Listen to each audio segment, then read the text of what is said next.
إن الحمد لله نحمده ونستعينه ونستغفره ونؤمن به ونتوكل عليه ونعوذ بالله من شرور أنفسنا ومن سيئات أعمالنا من يهده الله فلا مضل له ومن يضلله فلا هادي له وأشهد أن لا إله إلا الله وأشهد أن محمدا عبده ورسوله فإن خير الحديث كتاب الله وخير الهدي هدي محمد صلى الله عليه وسلم وشر الأمور محدثاتها وكل محدثة بدعة وكل بدعة ضلالة وكل ضلالة في النار.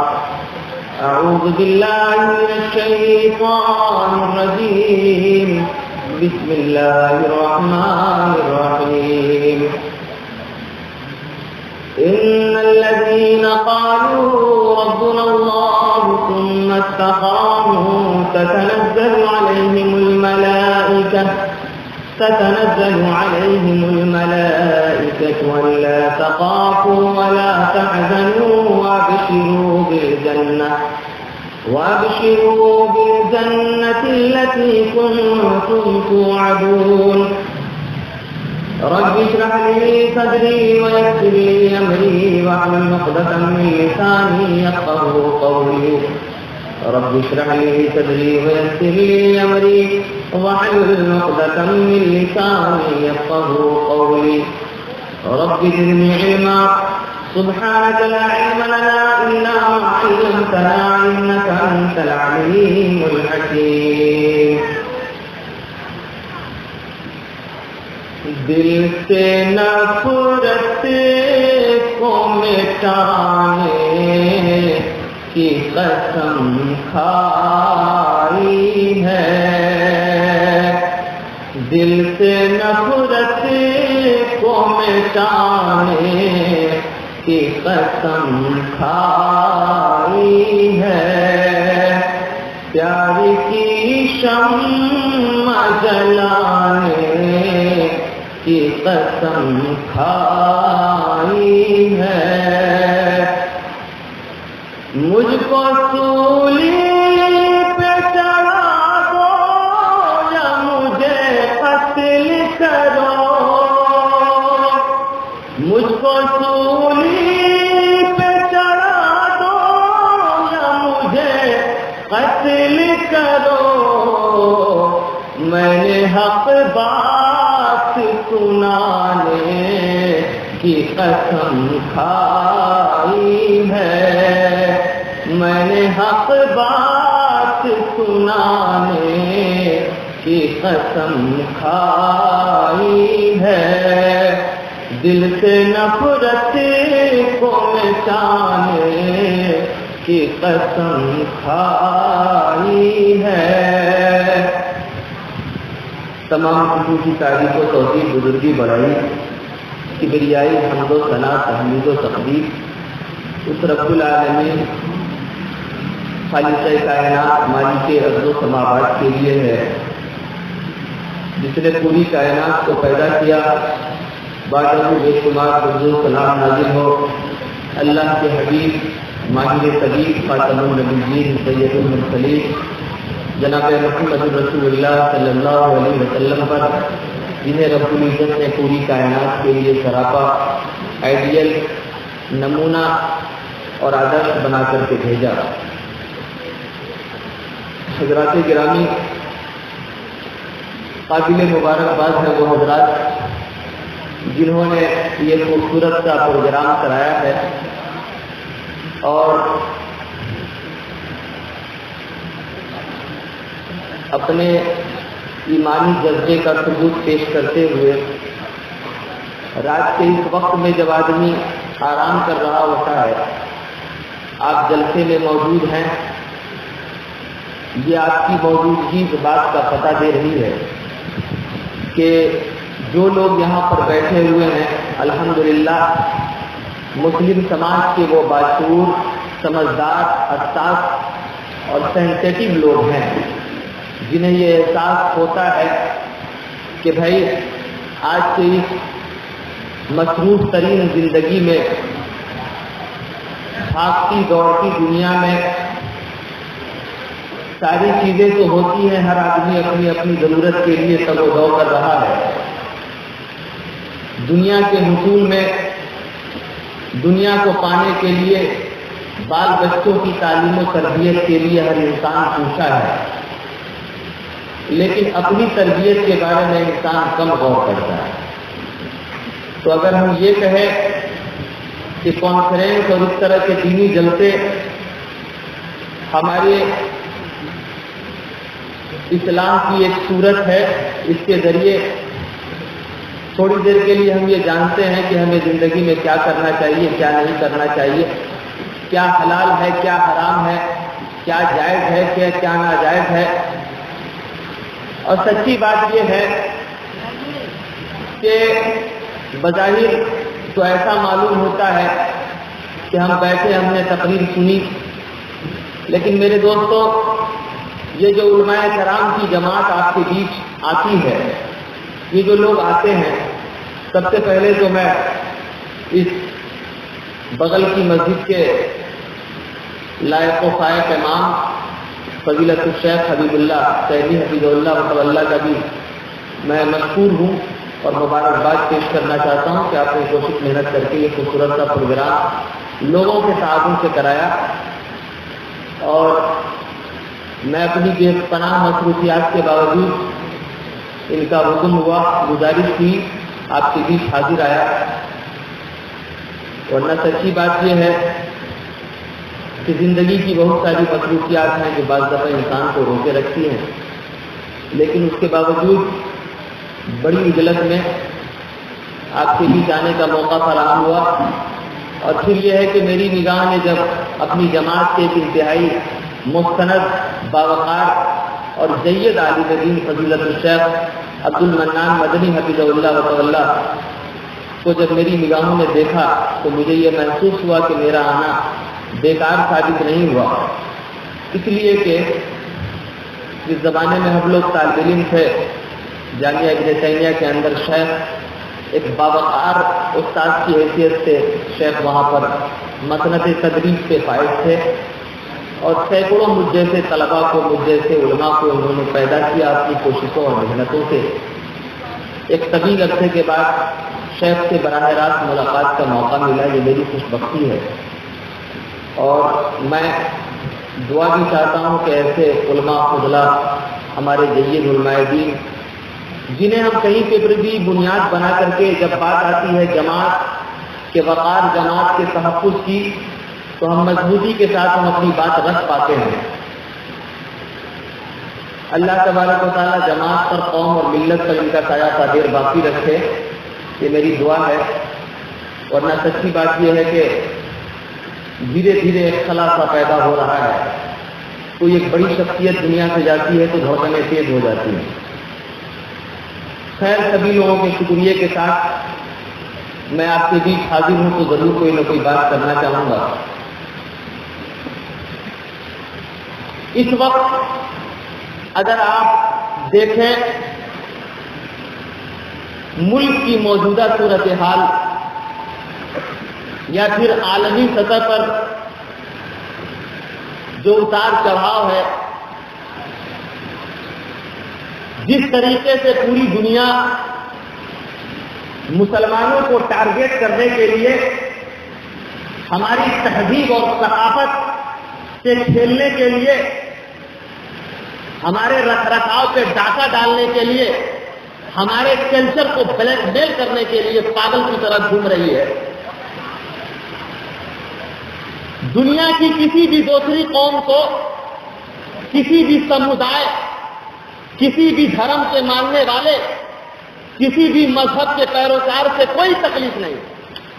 سب سے زیادہ اگر کسی دنیا کی بےہودہ قوموں کے پیٹ کے اندر مروڑ شروع ہوتا ہے تو وہ صرف مسلمانوں سے ہوتا ہے۔ کیوں ہوتا ہے؟ اس لیے ہوتا ہے کہ وہ یہ جانتے ہیں کہ دنیا کے اندر جتنے بھی مذاہب ہیں، جتنے بھی مکاتب ہیں، جتنے بھی مسالک ہیں، جتنے بھی دھرم کے ماننے والے لوگ ہیں ہر آدمی اپنے اپنے وقار کا جھنڈا لے کر کے گھوم رہا ہے کہ میں بڑا ہوں، میں بڑا ہوں، میں حق پہ ہوں، میں حق پہ ہوں، دنیا کے اندر تنہا حکومت کرنے کا حق مجھے حاصل ہے. لیکن اس کے باوجود مذہب اسلام کے اندر جو روحانیت ہے، جو حقانیت ہے، جو صداقت ہے، جو اٹریکشن ہے، جو پربھاوت کرنے کی صلاحیت ہے، وہ دنیا کے کسی بھی مذہب کے اندر نہیں. یہ فطرت کے عین مطابق ہے. آدمی کے نیچر کو متاثر کرنے والی باتیں اس کی ہوتی ہیں، اس لیے کہ اس کے اندر ملاوٹ نہیں ہے، اس کے اندر جعلی پنی نہیں ہے، اس کے اندر کسی بھی طور کی حذف و اضافہ کی جو گنجائش لوگوں نے نکال کر کے اپنی طبیعت سے دھارمک کتابوں کو گندا کر کے رکھ دیا ہوا ہے، اس قسم کی کوئی بات نہیں ہے. الحمدللہ مذہب اسلام کی جو آئیڈیل بک ہے، جس کو قرآن مقدس، قرآن حکیم آپ کہتے ہیں، دنیا کہتی ہے. آج سے 500 سال پہلے حضرت عثمان غنی، 1500 سال پہلے عثمان غنی رضی اللہ تعالیٰ عنہ نے جس طریقے سے مجلد کرا کر کے قرآن حکیم کے مختلف اوراق کو اکٹھا کر دیا، آج بھی میوزیم کے اندر غالباً قاہرہ کے میوزیم میں وہ موجود ہے. اور اس زمانے کی کتاب قرآن حکیم کو آپ اٹھائیں اور اس زمانے کے قرآن حکیم کو اٹھائیں اور دونوں میں ملائیں تو آپ کو الفاظ، حرف تو چھوڑ دیجیے، زبر زیر کا فرق نہیں ہوگا. یہ سب سے بڑی صداقت ہے قرآن حکیم اور اسلام کی صداقت کی سب سے بڑی سچائی ہے. جبکہ آپ دوسرے مذاہب کی کتابیں آپ اٹھا لیں، 1 سال، 100 سال، 150 سال کے بعد اس قسم کی گھسپیٹ لوگ کرتے ہیں اپنی طبیعت سے. ہر آدمی اپنے اپنے انداز میں، چاہے وہ بائبل ہو، چاہے اور بھی دوسری دھارمک کتابیں ہو، اس کے اندر اس طریقے سے لوگ ترمیم کرتے ہیں کہ اس کی پوری شبیہ ختم ہو جاتی ہے. لیکن یہ قرآن حکیم کا اختصاص ہے. قرآن حکیم ایک طریقے سے یہ کہیے کہ اس پہلو کو بھی دیکھ لیا جائے تو ایسا لگتا ہے کہ یہ زندہ معجزہ ہے پوری زمین پر. یہ مرتبہ اور یہ وقار صرف اور یہ عظمت اللہ تبارک و تعالیٰ نے اس قوم کو دیا ہے، جس قوم کو اللہ تبارک و تعالیٰ نے قرآن حکیم کے اندر اس قوم کو مخاطب کرتے ہوئے کہا کنتم خیر امۃ اخرجت للناس تأمرون بالمعروف وتنہون عن المنکر. تم ایک ایسی قوم ہو، اتنی بہترین قوم ہو کہ جو لوگوں کے لیے بھلائی کی طرف بلانے کے لیے اور برائی سے منع کرنے کے لیے اس روئے زمین پر بھیجی گئی ہے. یہ قرآن حکیم کا اختصاص ہے، روئے زمین پر مسلمانوں کے وقار کی علامت ہے. آج پوری دنیا اسی وجہ سے مسلمانوں کے پیچھے لگی ہوئی ہے، خاص طور سے ایک جماعت پر، جس جماعت کے ہاتھ میں ایک ہاتھ میں قرآن اور دوسرے ہاتھ میں حدیث.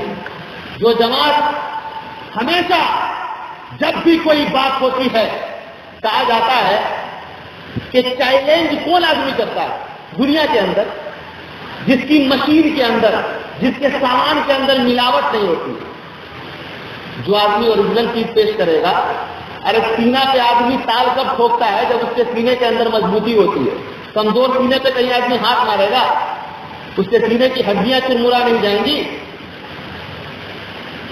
تو ان ساری چیزوں کے باوجود آج جو سب سے زیادہ ضرورت ہے، اگر آپ دیکھیں پوری دنیا کے ان تمام مسائل کو آنکھوں کے سامنے رکھنے کے بعد اگر آپ دیکھیں،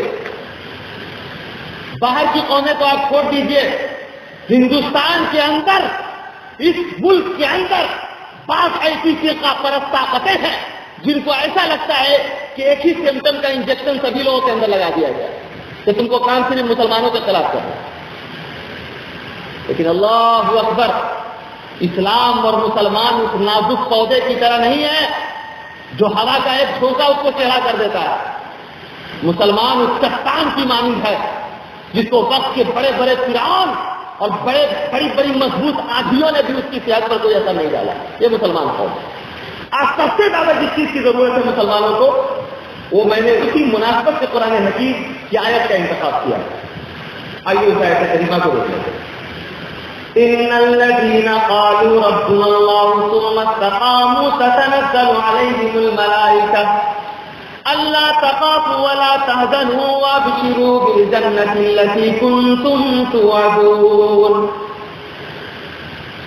اے روئے زمین پر شانتی تلاشنے والوں، روئے زمین پر آرام تلاشنے والے لوگوں، تمہیں جنت کی تلاش ہے نا، تمہیں خدا کی جنت میں رہنے کی خواہش ہے نا، تم تو یہ چاہتے ہو نا کہ میں کامیاب ہو جاؤں، تم یہ چاہتے ہو نا کہ اللہ تبارک و تعالیٰ آخرت کے میدان میں مجھے ذلیل نہ کرے، تو اللہ تبارک و تعالیٰ نے روئے زمین پر رہنے والے مومنین سے، مسلمانوں سے، اہل قرآن سے، اہل حدیث سے مخاطب ہوتے ہوئے کہا ان الذین قالوا ربنا اللہ ثم استقاموا، جن لوگوں نے یہ کہا کہ ہمارا رب اللہ ہے، ثم استقاموا، پھر اس پہ ڈٹ گئے، تتنزل علیہم الملائکہ، آسمان دنیا سے ایسے افراد کے لیے، ایسی جماعت کے لیے فرشتے نازل ہوتے ہیں، اللہ تخافوا ولا تحزنوا وابشروا بالجنۃ التي كنتم توعدون، آسمان دنیا سے نازل ہونے والے فرشتے کہتے ہیں کہ اے اللہ تبارک و تعالیٰ کو ایک مان کر، رب مان کر ڈٹنے والوں سنو سنو، اللہ تخافوا ولا تحزنوا، تمہیں ڈرنے کی ضرورت نہیں ہے، تمہارے لیے کوئی غم نہیں ہے، کوئی پریشانی نہیں ہے، وابشروا بالجنۃ التي كنتم توعدون، اور وہ آسمان دنیا سے اترنے والے فرشتے انہیں ہمیشہ رہنے والی جنت کی بشارت سناتے ہیں۔ صحیح مسلم کے اندر امام مسلم رحمۃ اللہ علیہ نے ایک روایت نقل کیا ہے، اور حافظ ابن کثیر رحمۃ اللہ علیہ نے آیت کریمہ کے ضمن میں اس روایت کو نقل کیا۔ اللہ کے رسول کی بارگاہ میں ایک صحابی رسول آئے، عرض کیا یا رسول اللہ مجھے ایک ایسا نسخہ دے دیجئے، مجھے کوئی ایسی بات بتا دیجئے، مجھے کوئی ایسا سبق پڑھا دیجئے جس کے بعد آپ سے پوچھنے کی ضرورت میں پوچھ رہا ہوں، میری کامیابی کے لیے، میری کامرانی کے لیے کافی ہو۔ اللہ کے رسول، کائنات کا امام، خاتم النبیین، سید المرسلین، جناب محمد رسول اللہ صلی اللہ علیہ وسلم، وہ رسول جو اپنی امت کے لیے پریشان رہا کرتا تھا، وہ رسول جو اس کائنات کے لوگوں کی فلاح کے لیے بڑی بڑی پریشانیاں جھیلی، وہ رسول جو اپنی مٹی میں، اپنی زمین میں، اپنے قبیلے کے لوگوں کے بیچ رہتے ہوئے اپنی زندگی کو مشکلات میں گزار رہا ہے، وہ رسول جو امت کے لیے مضطرب رہا کرتا تھا، وہ رسول جو امت کے لیے پریشان رہا کرتا تھا، وہ رسول جو امت کو ہمیشہ کامرانی کے راستے پر چلانے کی تلقین کیا کرتا تھا۔ اللہ کے رسول سے صحابی رسول عرض کرتے ہیں اللہ کے رسول مجھے کوئی ایسا نسخہ بتائیے جو میری کامیابی کے لیے کافی ہو۔ اللہ کے رسول نے فرمایا قل آمنت باللہ ثم استقم، تم اپنی زبان سے کہو کہ ہم اللہ تبارک و تعالیٰ کی ذات پر ایمان لائے، اور لانے کے بعد پھر تم ڈٹ جاؤ تو یہ تمہاری کامیابی کے لیے، اللہ کی جنت کے حصول کے لیے کافی ہو جائے گا۔ ہر آدمی، کسی آدمی سے، کسی بھی سمودائے اور کسی بھی مسلک کے آدمی سے آپ پوچھو کہ کیا اللہ تبارک و تعالیٰ کو رب مانتے ہو، بولے گا بالکل مانتا ہوں، اس میں شک ہے کیا؟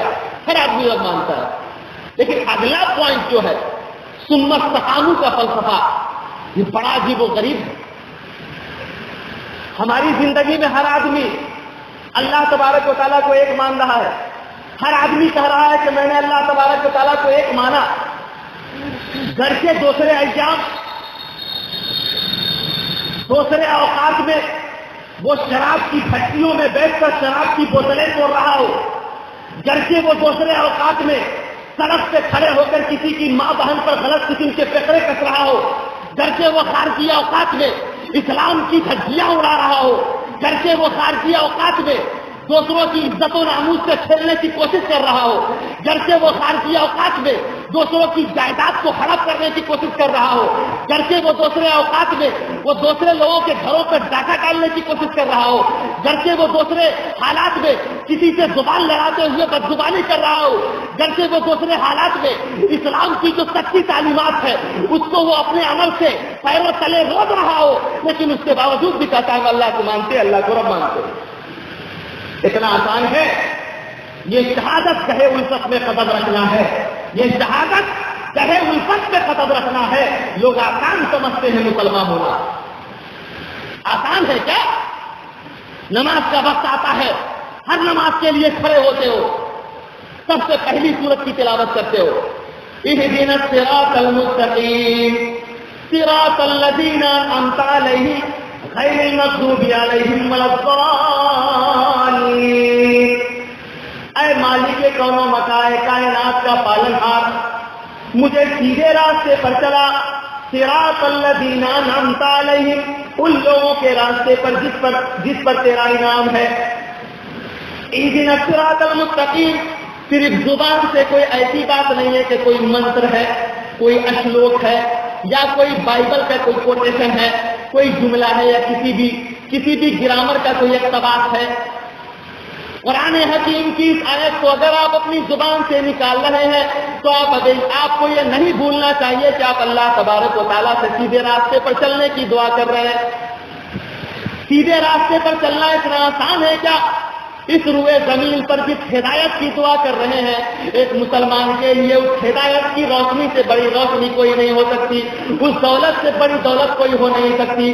میں آپ سے یہ پوچھنا چاہتا ہوں کہ اگر آپ کو جانا ہے یہاں سے مغل سرائے جانا ہے، آپ کے اندر خواہش ہے کہ میں مغل سرائے جاؤں گا یا بنارس جاؤں گا، آپ اپنے گھر میں بیٹھے ہوئے ہیں، آنکھ موند کر کے 2 روز سے مستقل ایک ہی جملہ بول رہے ہیں، مجھے مغل سرائے جانا ہے، مجھے مغل سرائے جانا ہے، مجھے بنارس جانا ہے، بنارس جانا ہے۔ آپ کی بیوی نے اگر سن لیا تو بولے گی کہ ضرور اس کا دماغی معاملہ خراب ہو گیا۔ بیٹے نے سن لیا تو بولے گا پاپا اس کو مطلب بیٹھے بیٹھے خواب دیکھ رہے ہیں، نہیں پہنچ سکتے۔ پتا کیا چلا؟ خواہشیں اگر طبیعت کے اندر اگڑائیاں لیتی رہے، تمنائیں اگر اٹھے، آرزوئیں اگر ابھرنے لگے، تو اس کے لیے ضروری ہے کہ انسان اقدام کرے۔ کیا ایک آدمی اللہ تبارک و تعالیٰ کی بارگاہ میں نوافل پڑھتے ہوئے، فرائض کی ادائیگی کرتے ہوئے، سنت کی تکمیل کرتے ہوئے صرف اہدنا الصراط المستقیم قرآن حکیم کے سورہ فاتحہ کی تلاوت کرتے ہوئے اللہ تبارک و تعالیٰ سے دعا کرے گا کہ مولا مجھے سیدھے راستے پر چلا، مجھے سیدھے راستے پر چلا، تو کیا وہ چل سکتا ہے؟ سیدھے راستے پر چلنے کے لیے آپ نے کوششیں کیا کی؟ یہ سوال پیدا ہوتا ہے۔ آپ کو جاننا ہوگا، ایسا نہیں ہے کہ قرآن حکیم کی آیتیں اور اس کا ترجمہ صرف ایک مدرسے سے پڑھنے والے طلبا یا کسی مساجد و مکاتب سے سیکھنے والے کو علماء کرام ہی سمجھیں گے۔ مسلمان ہونے کی حیثیت سے تمہاری یہ ذمہ داری ہے کہ تم اللہ کی بارگاہ میں کیا بولتے ہو، تمہاری زبان سے نکلے ہوئے الفاظ کے معنی و مفاہیم کیا ہے، تمہیں معلوم ہونا چاہیے۔ اللہ کے رسول جناب محمد رسول اللہ صلی اللہ علیہ وسلم، اللہ کے رسول کے اصحاب بیٹھے ہوئے، اللہ کے رسول نے صحیح بخاری اور صحیح مسلم کی روایت ہے، اللہ کے رسول نے زمین پر ایک لکیر کھینچی اور اس کے دائیں طرف لکیر کھینچی اور دوسری لکیر اللہ کے رسول نے بائیں طرف کھینچی۔ اے لوگوں ہدایت کی دعا مانگنے والوں، لیکن کوشش نہ کرنے والوں، محنت نہ کرنے والوں، ہدایت پہ جب انسان چلتا ہے تو طرح طرح کی رکاوٹیں آتی ہیں۔ اللہ کے رسول نے لکیر کھینچی دائیں طرف، بائیں طرف ایک بیچ سے لکیر کھینچ دیا۔ اصحاب رسول سے پوچھا کہ بتاؤ کہ یہ کیا چیز ہے، یہ کیسی لکیر ہے، یہ کیسی لکیر ہے؟ اصحاب رسول، اللہ کے رسول پہ جان نچھاور کرنے والی صحابہ کرام کی وہ جماعت، اللہ کے رسول نے پوچھا کہ اے میرے اصحاب بتاؤ کہ یہ لکیر کیسی ہے؟ اصحاب رسول نے کہا ہے اللہ کے رسول اس کا علم آپ کو زیادہ ہوگا۔ اللہ کے رسول نے اس کی وضاحت فرمائی۔ اللہ کے رسول نے کہا کہ اے لوگوں یہ دیکھو میں نے جو لکیر کھینچی ہے، ایک سیدھی لکیر ہے، ایک دائیں طرف ہے، ایک بائیں طرف ہے۔ اللہ کے رسول نے فرمایا کہ یہ جو دونوں طرف تمہیں لکیر دکھائی دے رہی ہے یہ شیطان کا راستہ ہے، اور یہ جو سیدھی لکیر ہے یہ ہدایت کا راستہ ہے، وہ ہدایت کا راستہ جس کے لیے ہم دعا کرتے ہیں نمازوں میں، سنتوں میں، اپنے نوافل میں۔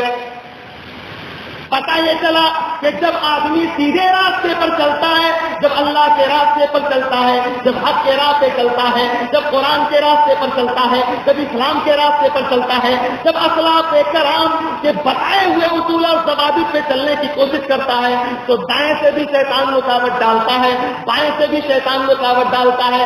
ایسے موقع پر ضرورت پڑتی ہے انسان کو استقامت کی ڈٹنے کی ضرورت پڑتی ہے۔ اور اللہ کی بارگاہ سے دھتکارا گیا شیطان سے تو بچنا آسان ہے، لیکن دنیا کے اندر گھوم رہے شیطانوں سے بچنا بہت مشکل نظر آتا ہے۔ ہمارے نوجوان لڑکے جا رہے ہیں راستے میں، دوست کو دیکھا کھڑا ہو کر کے سگریٹ کا کش لے رہا ہے، واہ کیا خوبصورت اسٹائل ہے، ہر فکر کو دھوئیں میں اڑاتا چلا گیا، میں زندگی کا جشن مناتا چلا گیا۔ پوچھو پتا چلا لگتا ہے اس کو کہ اس کے دھوئیں کے اندر پوری کائنات کی خوشیاں سمیٹ کر کے اس کے سگریٹ کے اندر کسی نے ڈال دیا۔ دوسرا دوست اس کا دیکھ رہا ہے، وہ بھی کیوں اکیلے مارو گے؟ کیا چکر ہے یار، آ جاؤ کسی دن تم بھی مارو. نہیں یہ چھوڑی ہوئی چیز نہیں چلے گی، نہیں لاؤ. وہ بھی کھڑا ہو کر کے اپنا اڑا رہا. یہ دنیا کے اندر گھومنے والے شیطان ہیں جو تمہارے اور ہمارے طرح آنکھ سے رکھتے ہیں. شراب کی بھٹی میں گئے، دیکھا کہ میرا دوست بیٹھ کر کے چسکی لے رہا ہے، کیسی لگتی ہے؟ تھوڑی سی کڑوی ہے اور کوئی دقت نہیں ہے، 2-3 گھٹ مارو گے انشاءاللہ بہت آسانی ہوگی. وہاں پہ بھی انشاءاللہ بولتا ہے. ایسا آدمی کی طبیعت کم وقت، ایسی نالاک طبیعت واقع ہوئی ہے کہ شراب کھانے میں بھی بیٹھ کر کے بھی اللہ تبارک و تعالیٰ کا نام لے کر وہ خواہ بے عزتی کرتا. شراب دے رہا ہے تو انشاءاللہ کر رہا ہے. ارے کچھ کلمات ایسے ہیں جس کے لیے آدمی کچھ مخصوص ایام کو مختص کرتا ہے. جہاں چاہ شروع ہو گئے، وہاں پہ ہی موقع ملا، شراب کی بھٹی میں 2-3 گلاس لگا لیا، جھومتے ہوئے آ رہے ہیں. باپ کی نظر پڑ گئی، پتا چلا کہ والد گرامی ہے. حاجی صاحب مسجد سے آ رہے، دیکھ رہے ہیں بیٹا جھوم رہا ہے. وہ سمجھ رہے کہ ہو سکتا ہے اس کی آنکھوں میں نیند کا خمار ہوگا. نماز، قرآن اور حج بیت اللہ سے واپس آنے والے لوگوں، اگر تم یہ سمجھتے ہو کہ تمہارے بچے اگر یہودا ہیں، تمہارے بچے اگر اسلامی شریعت سے روگردانی کر رہے ہیں، تم اگر مسجد کے اندر نماز پڑھ رہے ہو، تم نے اپنی عمارتیں بلند کر لی ہیں، تمہارے مکان خوبصورت ہو گئے ہیں، اگر تم یہ سمجھتے ہو کہ حج کرنے کے بعد تمہاری کامیابی کے لیے کافی ہے، تو یہ تمہاری خوش فہمی ہو سکتی ہے. اللہ تبارک و تعالیٰ کی شریعت کے اندر تم جیسے لوگوں کی کوئی گنجائش نہیں ہے جس کے بچے شراب کی بھٹیوں میں گزارتے ہو. اللہ کی بارگاہ میں ایسے بچے تمہارا ہاتھ پکڑ لیتے. ایسے شیطانوں سے بچنا بہت ضروری ہے. ہر موڑ پر لوگ گھوم رہے ہیں. ایسے موقع پر ضرورت پڑتی ہے آدمی کو استقامت کی. اس کی بڑی اچھی تفسیر فرمائی حضرت عبداللہ ابن عمر نے. اس کو بھی حافظ ابن کثیر رحمۃ اللہ علیہ نے تفسیر ابن کثیر کے اندر نقل کیا.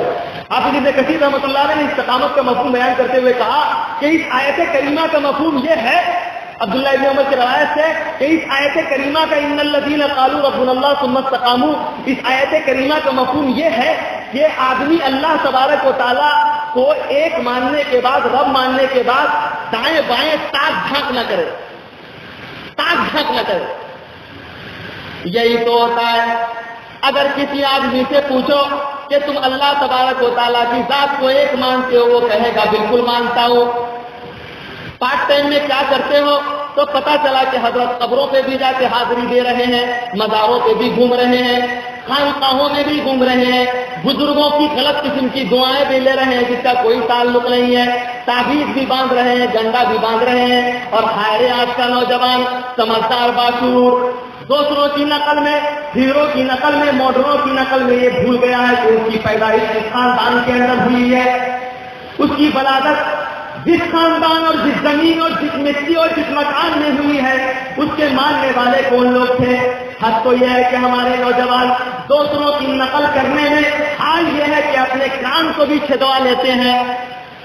ابھی کچھ دن پہلے ایک جگہ گیا، دیکھا کہ ایک آدمی سامنے بیٹھا ہوا ہے اور کان چھدوائے ہوا ہے اور ہر تقریر پہ مستقل ہر جملے پر سر کو ہلاتا جا رہا ہے. میں نے تاؤ میں کہا کہ جب بہت زیادہ بعد میں اس کو بلا کے کہا جب سب سے زیادہ تمہیں تقریر سمجھ میں آ رہی تھی کہ تم مصیبت نکال کے باہر کر دیے ہو. ارے مولانا صاحب یہ نئی باتیں ہیں، نئے زمانے کی، آپ لوگ اپنا کیجیے کام جو کر رہا ہے. ایسا لگتا ہے جیسے مولانا لوگوں نے جیسے کوئی سبزی کی دکان کھول کر کے رکھی ہوئی ہے، کسی بغل والے دکان آدمی کو ڈسٹرب کر دیا. بھائی بولے چلیے کرتے رہیے. آپ اتنی آسان نہیں ہے. تمہارا باپ اگر تمہیں پیسہ دیتا ہے تو وہ تمہارا حقیقی ہمدرد نہیں ہو سکتا. تمہارا بھائی اگر تم کسی آدمی کی غلط طریقے سے بے عزتی کر رہے ہو، اگر تمہاری آواز پر غلط ہونے کے باوجود دل لبیک کہتے ہوئے تمہارا بھائی اگر کھڑا ہو گیا ہے تو یقین جانو وہ تمہارے لیے جہنم کا راستہ ہموار کر رہا ہے. تمہارا وہ دوست جسے تم اپنی جان سے زیادہ عزیز سمجھتے ہو، وہ اگر تمہاری غلط چیز میں تمہاری رہنمائی کر رہا ہے، تمہارا ساتھ دے رہا ہے، تو وہ سمجھو کہ تمہارے حق میں غلط کر رہا ہے. لیکن یہ علماء کرام کی جماعت، یہ مدارس اور مکاتب کے اندر پڑھنے والے لوگ یہ سوکھی روٹیاں کھا کر اور آدھے کچے اور آدھے پکے چاولے کھا کر اور پتہ نہیں کس قسم کی ایسی غذائیں جو ان کی زبان پر حتیٰ کہ ان کی آنکھ تک کو تکلیف میں مبتلا کر دیتی ہیں، ایسی غذائیں کھانے کے بعد یہ علماء کرام اس قوم کو یہ بتاتے ہیں کہ تمہاری کامیابی اور کامیابی کا راستہ کون سا ہے. لیکن اس کے باوجود انہیں عقلی نظروں سے دیکھا جاتا ہے. چلتے پھرتے لوگ غلط قسم کی باتیں بول دیتے ہیں بڑی آسانی سے. ان الذين قالوا ربنا الله ثم استقاموا تتنزل عليهم الملائکہ. اللہ نے کہا کہ جن لوگوں نے یہ کہا کہ ہمارا رب اللہ پھر اس پہ ڈٹ گئے. کہتے تو سبھی لوگ ہیں کہ ہم اس پہ ڈٹ گئے، لیکن ڈٹنا اتنا آسان نہیں ہے میرے دوستو. صحابہ کرام رضوان اللہ تعالیٰ علیہ مجمعین نے اپنے زمانے میں دکھایا، اپنے عمل سے دکھایا، اپنے اوقات اور اپنے حالات سے، اپنی باتوں سے، اپنی گفتگو سے دکھایا کہ کس طریقے سے انہوں نے اپنی زندگی میں استقامت کا ثبوت دیا. آج صورتحال یہ ہے، اسی استقامت کی کمی کی وجہ سے آج ہر جگہ میں رسوائی کا سامنا کرنا پڑتا ہے، ہر جگہ میں پریشانی کا سامنا کرنا پڑتا ہے. کوئی آدمی بڑی آسانی سے ہماری تہذیب اور ہماری ثقافت کو آپ دکھلا دیتا ہے. ہمارا یہ نوجوان بھائی، ہمارے یہ دوست لوگ جو خود کو اسلامی حمیت کا دعویٰ بھرتے ہیں، اسلامی حمیت کا خوبہ کہتے ہیں، اسلام کا ماننے والا کہتے ہیں، قرآن کا ماننے والا کہتے ہیں، لیکن میرے دوستوں مجھے کہہ لینے کی اجازت دیجیے، اگر راستے میں جاتے ہیں ایسے لوگوں کے بیچ جاتے ہیں جہاں پر غیر مسلموں کی تعداد زیادہ ہو، وہاں پہ گئے تو اپنا حلیہ بدل لیا، اپنا ٹھکانہ بدل لیا، اپنا علاقہ اور اپنے علاقے کا نام بھی بدل لیتے ہیں، اپنا لباس بدل لیتے ہیں. یہی وجہ تو ہے کہ آج کی تاریخ میں جب ایک اتر پردیش کا ایک لڑکا عیسائی اسکول کے اندر پڑھتا ہے، جب وہ اپنی داڑھی بڑھاتا ہے، داڑھی بڑھانے کے بعد اس کو ایڈمیشن لینے کی اجازت تک نہیں دی جاتی اور کہا جاتا ہے کہ تمہاری داڑھی ہے اسی وجہ سے تمہارا ایڈمیشن نہیں ہوگا. میرے دوستوں مجھے کہہ لینے کی اجازت دیجیے، اخبارات اور رسائل آپ پڑھتے ہو، اگر آپ نے اپنی تہذیب اور اپنی ثقافت کی حفاظت کی ہوتی تو آپ کے بھائی کو ایسے اسکولوں کے اندر اور ایسے حالات میں اتنی اذیت کا سامنا نہ کرنا پڑتا. ہمارے استقامت نہ ہونے کی وجہ سے آج دیکھیے ہندو تنظیمیں اور ایسی تنظیمیں جن لوگوں نے ایسا لگتا ہے کہ مسلمانوں کی دشمنی کا ٹھیکہ لے رکھا. ابھی کچھ دن پہلے RSS کے ایجنٹ سے ملاقات ہوئی. مسلمانوں لمحہ فکریہ ہے، غور کرنے کی بات ہے. ہم لوگوں نے اللہ تبارک و تعالیٰ کو ایک تو مانا ہے، لیکن ڈٹنے کا مطلب یہ ہے کہ جس طریقے سے ایک سکھ ہندوستان کی سرحد پر پہنچ کر اپنے سر سے پگڑی نہیں اتارتا ہے، اسی طریقے سے ایک مسلمان زندگی کے آخری موڑ سے پہنچ کر بھی اپنی تہذیب اور اپنی ثقافت سے سودا نہ کرے تب جا کر کے وہ مسلمان ہو. ایک آدمی RSS کا ایجنٹ کیا کہتا ہے کہ آپ لوگوں کا دھرم، آپ لوگوں کا مذہب، ارے اسلام تو ایسا بھرشٹ مذہب ہے. اس کی بات میں دوہرا رہا، کہتا ہے اسلام تو ایسا بھرشٹ مذہب ہے کہ اس کے ماننے والے، اس کے پروفیٹ محمد ایک ہاتھ میں تلوار لے کر کے رکھتے تھے اور دوسرے ہاتھ میں کہتے تھے دوسرے ہاتھ سے کہ اسلام قبول کرو ورنہ گردن اڑاؤں گا، اسلام قبول کرو ورنہ گردن اڑاؤں گا. ہم نے کہا کہ بھائی آپ کو یہ جانکاری ملی کہاں سے، کس نے بتایا آپ کو یہ بات؟ بولے ہم لوگوں کی پترکائیں آتی ہیں نا اسی میں پڑھتا ہوں. کتنی عجیب و غریب بات ہے. آج کی تاریخ میں ہندوستان کے اندر اور ہندوستان کے باہر اسلام کے بارے میں لوگ وہی چیز جانتے ہیں جو اسلام دشمن عناصر، اسلام کے اوپر غلط نظریں ڈالنے والے لوگ پھیلاتے ہیں، وہ وہی باتیں جانتے ہیں. ہم نے کہا کہ بے وقوف، تم نے اسلامی تاریخ کا مطالعہ نہیں کیا ہے. تم جس کے ٹکڑوں پہ پلتے ہو، تمہارے آقاؤں نے جو تمہیں چیزیں بتائی ہیں تم وہی جانتے ہو. اسلامی تاریخ کا مطالعہ کرو. اللہ کے رسول مکے کے اندر رہ رہے ہیں، اس مکے کے اندر، جس مکے کے اندر کائنات کے امام عظیم المرتبہ شخصیت جناب محمد رسول اللہ صلی اللہ علیہ وسلم نے اپنا بچپنا دیکھا تھا. زندگی کے وہ ایام گزارے تھے جب بچوں کو اپنے ماں باپ کی محبت کی ضرورت پڑتی ہے، والدین سے محروم ہو گئے. اللہ کے رسول مکے کے اندر رہ رہے ہیں. جب اللہ تبارک و تعالیٰ کی طرف آنے کے لیے جب اللہ کے رسول بلاتے ہیں، حال یہ ہوتا ہے کہ لوگ تو پہلے مخالفت کرتے ہیں لوگ پہلے طرح طرح کی اذیتیں دیتے ہیں، لیکن اس کے باوجود بھی اللہ کے رسول اپنی دعوت سے جب باز نہیں آتے، اللہ کے رسول اپنی دعوت سے جب باز نہیں آتے تو حال یہ ہوتا ہے کہ اصحاب رسول کو طرح طرح کی اذیتیں دیتے ہوئے تبتے ہوئے چٹان پہ لٹایا جاتا ہے۔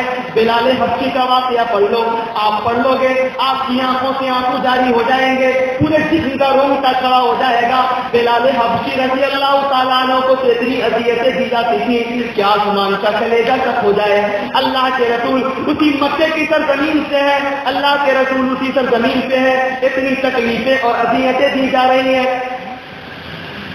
جب اذیتیں بڑی، پریشانیاں بڑی، اللہ کے رسول نے جب دیکھا کہ میرے اصحاب کو ستایا جا رہا ہے، اللہ کے رسول کے پاس چند صحابہ کرام رضوان اللہ تعالیٰ علیہ مجمعین آئے ہیں اور اللہ کے رسول سے عرض کیا کہ اے اللہ کے رسول بڑی اذیتیں دی جا رہی ہیں، بڑی پریشانیاں ہو رہی ہیں، اے اللہ کے رسول لوگوں نے تو جینا دوبر کر دیا ہے، اے اللہ کے رسول اتنی تکلیفیں دیتے ہیں، راستے میں جاتا ہوں تو بچوں کو لگا دیتے ہیں، چھوٹے چھوٹے بچے ہمارے اوپر کنکریاں اچھالتے ہیں، ہمیں گالی دیتے ہیں، اور حق تو یہ ہے کہ ہمیں اتنا برا بلا کہتے ہیں کہ ہماری ماں بہن اور پتہ نہیں کیا کیا کرتے رہتے ہیں۔ اے اللہ کے رسول کوئی صحابی آتے کہتے ہیں اللہ کے رسول میرے پیٹھ کا نشان دیکھیے، اے اللہ کے رسول تپتے ہوئے لوہے پہ لٹا دیا گیا تھا، اے اللہ کے رسول دیکھیے اندر کی ہڈی نظر آ رہی ہے۔ کوئی صحابی آتے کہتے ہیں اللہ کے رسول یہ دیکھیے میری داڑیاں نکلی گئی ہیں، کوئی صحابی آتے کہتے ہیں اللہ کے رسول یہ دیکھیے میرے پیروں سے جو خون بس رہا ہے، اے اللہ کے رسول دشمنوں نے اتنی اذیتیں دی ہیں کہ میرے پیروں سے خون بس رہا ہے۔ کوئی صحابی آتے کہتے ہیں اللہ کے رسول میرے جسم سے خون کا جو فوارہ نکل رہا ہے یہ دشمنوں کی اذیتوں کا ثبوت ہے۔ اللہ کے رسول نے قرآن حکیم کی تلاوت فرمائی، الف لام میم احسب الناس ان يتركوا ان يقولوا آمنا وهم لا يفتنون ولقد فتنا الذين من قبلهم فليعلمن الله الذين صدقوا وليعلمن الكاذبين۔ اللہ کے رسول نے فرمایا اے میرے اصحاب، مجھ کے جان نثابت کرنے والے لوگوں، میرے ساتھ ساتھ رہنے والے لوگوں، میری ہر بات میں لبیک کہنے والے لوگوں، سنو سنو، آج تمہیں اذیتیں دی جا رہی ہیں، تم پریشان ہو، تم مصیبت میں مبتلا ہو، میرے نوجوان بھائیوں کان کھول کر کے سن لا، تم جاتے ہو جہاں بھی جاتے ہو ذرا بھی تمہارے اوپر تنقید ہوتی ہے تو اپنا حلیہ بدل دیتے ہو، تو اپنے طور طریقے سے بدل دیتے ہو۔